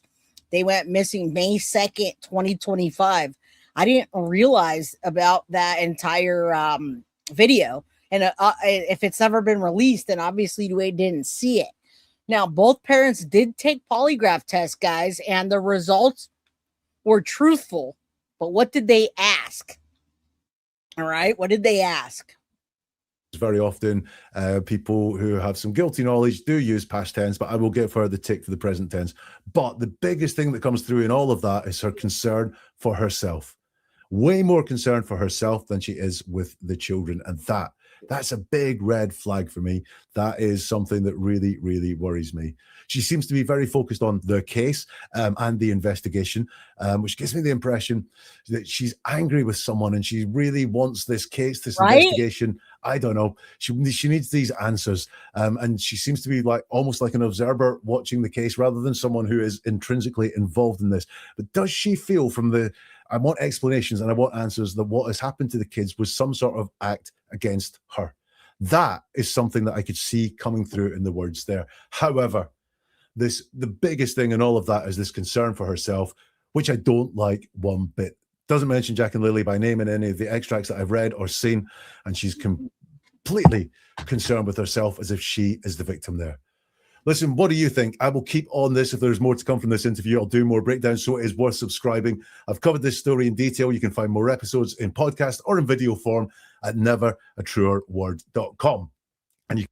All right, you guys should definitely sub to that. I want to show you something real quick of the different stories that they have. And as a matter of fact, let's see, was this from today? Let me show you something because yeah, well, it's important. I'm glad we have a little bit of time for this. Okay, so take a look at the notes that I have here. That's not the right date. Let's just pull that out. All right. Based on all verified reporting, Daniel Martel has given 3 distinct conflicting accounts of what happened on the morning Jack and Lily went missing. The contradictions come from police statements, media interviews, and court documents. Now, this is how many different stories by Daniel Martel, but where is my you guys can't see this because I didn't put it up there. Okay, so there's another one that I did not copy up here. Daniel had 3 separate stories, but between Daniel and Malehya, let me copy this for y'all real quick. I gotta show you this. All right, let's take a look. But they're still saying it's 3. They're still saying 3 distinct answers. I'll just put it right up here. Hold on. 3 distinct stories from Daniel Martel. Okay, let's take a look real quick. All right, Lisa Durst, how you doing, my friend? Good to see you. You gonna go back and watch this? All right. Also, another thing, we got spotting hoaxes and reticence. I do want you to remember the reticence part because Dee Dee talked about that. What reticence means is liars often. And guys, this pertains to what I'm talking about right now. Liars tend to keep a fabricated part of their story short to minimize the risk of making mistakes. If the climax of the story is particularly one involving fantastic events, it's surprisingly brief, guys, or they forget what happened right until there. They know everything before, but during the crime or during the whatever, the traumatic incident, they don't remember that. They remember before and they remember after. And then the whole spotting hoaxes is like Daniel and Malehya telling these same stories that just don't seem plausible. All right. And that comes with reticence, emotionality, and vagueness of their story, like she told us in this one. Thank you so much for supporting the channel, Lisa. I appreciate you. All right, so this was the original story we talked about earlier. Over time, Daniel and Malehya's statements changed repeatedly, creating multiple conflicting versions. All right, in the first one, very first, May 2nd, 2025, Malehya says she called 911 around 10 a.m. And she told RCMP she believed the children wandered away from the rural home in Lansdowne Station. Now, this version implies both adults were sleeping, no awareness of children leaving, no searching before the 911 call, and the disappearance occurred without any preceding noise or event, which we saw the video where they came to the house and they opened the screen door, or not the screen door, but the sliding glass door to see how heavy it might be, to see if it makes noise. All right. Then in the changing stories, there's documented contradictions. And version 2, which we just heard today, she said, and this one, she said she saw Lily. We heard the kids playing that morning. They never said that in the first one. And the adults were awake now, not asleep. Malehya told CBC she heard Jack and Lily playing in another room that morning before she drifted back to sleep. That's not what she said today.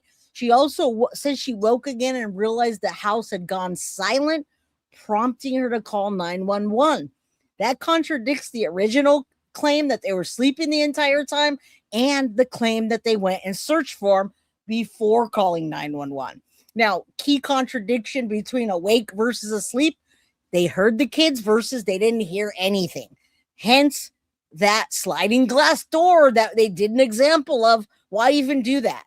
Martel says he searched for hours before calling 911. All right. He conducted a long search, and court documents show Martel searched for hours, including driving around, running in the woods, and looking for children extensively. Now, this directly contradicts his original version of the immediate 911 call with no searching. And version 2, no mention of a long search. Key contradiction, long search versus no search at all. All right. Version 4, relationship context shifts between May 2nd, 4th, and 6th interviews. These aren't full stories, but they change the context in the morning. Martel gave different explanations about whether he and Malehya were fighting, whether he was awake or asleep, what he heard that morning, and court documents show these detailed changes across multiple interviews. Key contradiction, changing emotional context and awareness level. Version 5, public interviews versus police interviews. Martel's public comments, summarized in media analysis, differ from his statements to the police. In the public, he emphasizes being completely honest and searching extensively.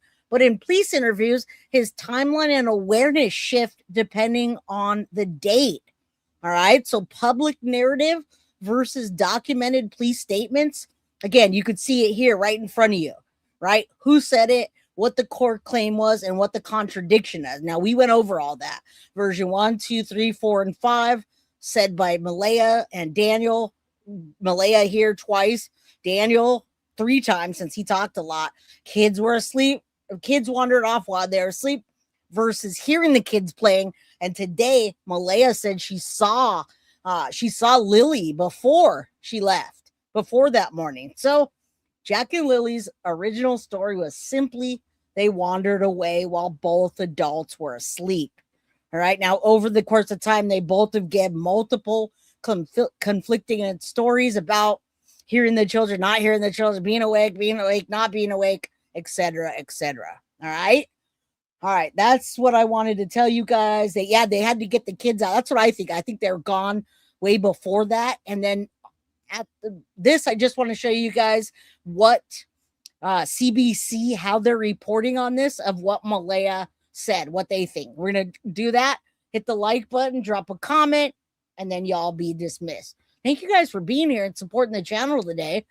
All right. The mother of Jack and Lilly Sullivan is speaking publicly after more than a year in a CBC broadcast exclusive interview with Angela McIver. I'm at the point now where I can't worry about what people think of me, because people who are close and know me know that I would never do anything to my children, and that I love them very much. Right. The 2 young children disappeared from their home in Pictou County, Nova Scotia on May 2nd last year. Jack was 4 and Lilly was 6 at the time. Despite an extensive search in the woods, there has been little trace of those siblings.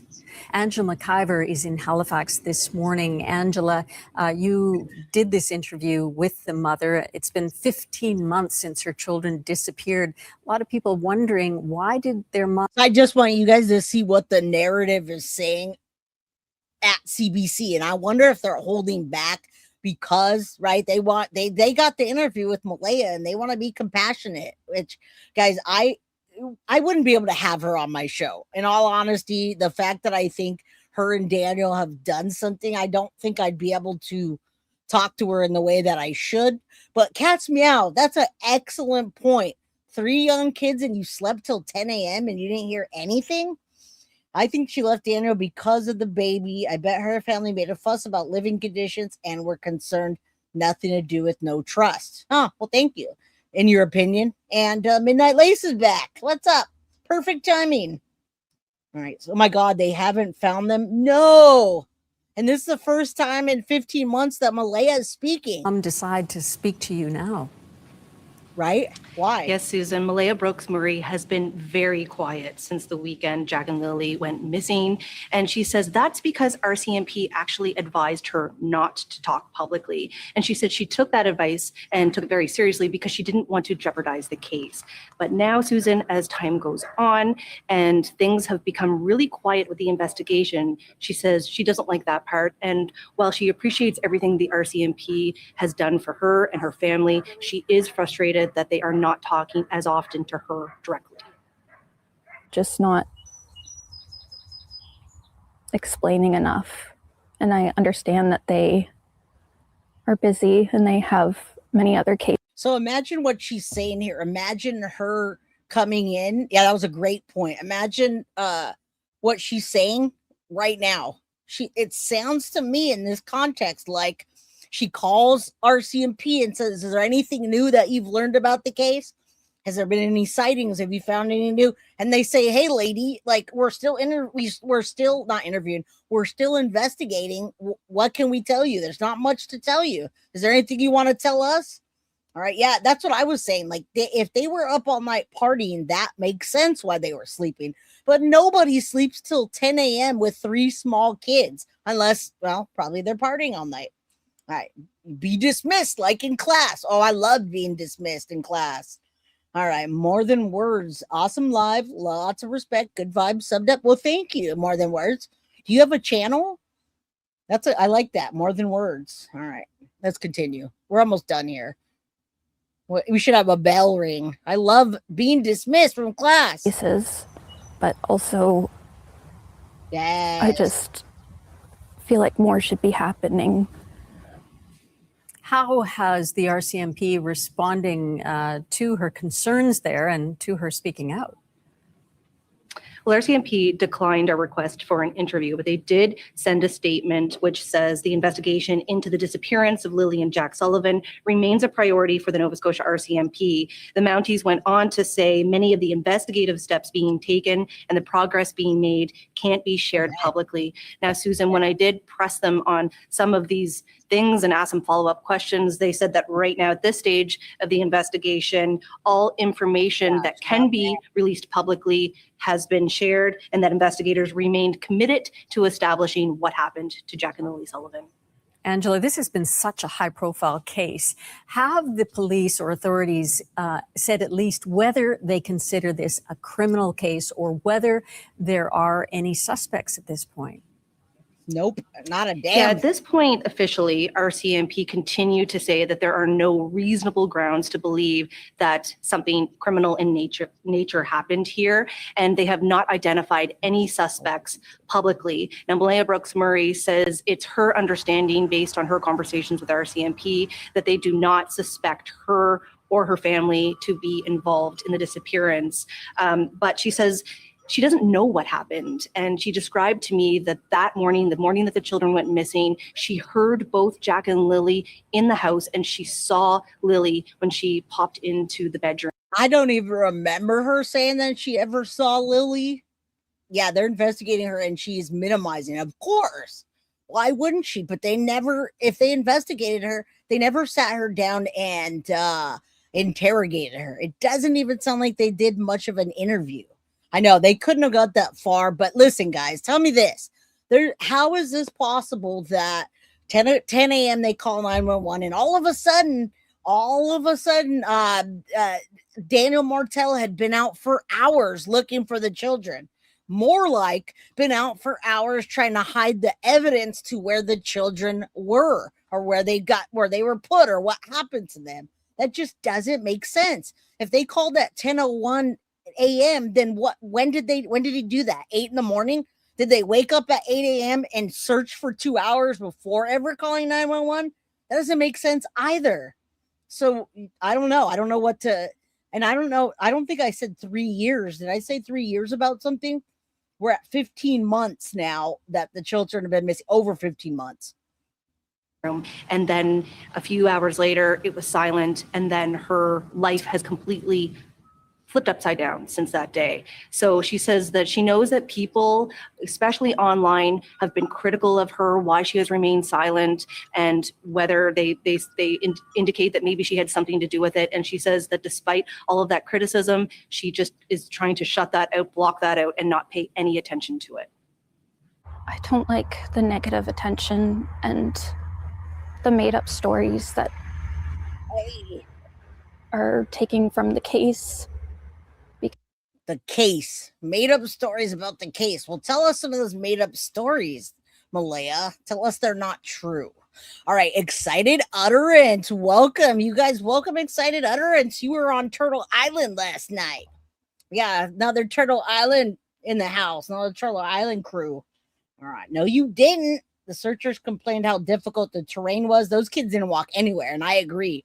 We've looked at that property and that house and the searches 7 ways from Sunday, and those kids did not trek out there. We'd have found them. Let's be real. Not we. The search, the 1,700 hours of searching and the search party would have found something. I hate to say, if you bury someone way out there, I know. That's why I'm leading towards them being buried somewhere rather than just that they walked off and they fell into a black hole that nobody saw ever again and they couldn't find them. They just disappeared. Because no one has Michael. answers. So it seems like they're making up answers for clicks and views, which is so disheartening because these are my babies and these people are taking away from the case and causing distractions. And I don't know whether it's purposely or unintentionally, but it's not okay. These are my babies and they need to come home. And she says, Susan, that she's holding out hope that Jack and Lily are still alive. So much unknown still. Thanks very much for that interview. CBC's Angela McIver joins us from Halifax. All right, so there's the interview or the article that we played. I couldn't get much onto my normally I put up a collage of the children, but my computer froze, so I couldn't get that up. But guys, today Jack and Lilly Sullivan, mother speaks after a year. So we did a full analysis of truth or deception. Y'all can decide what you think. Again, we've been talking about this for 2 hours now. And, I do hope that something happens to where the children are found, whether someone took them or they took them or they never made it past that night. I don't know. I really don't. But, just say a prayer that Jack and Lily eventually are found, because it's heartbreaking to hear this 5 years later, 10 years later, to know that these kids just were never found. Mo, remember, for 19 months before we finish up, I'd like to use my 19-month milestone to request prayers for my cousin, Abel, who is medically induced coma, having more of his skull removed. Please and thank you. Well, huge prayers, Mo, for your cousin, Abel. Yeah, we've been there before. I've been there, medically induced cousins and not knowing they're going to come out. So huge prayer to you. Thank you for being part of the crime crew. All right. Thank you. And tomorrow we'll be back again, same time, same place. Huge prayers for your cousin.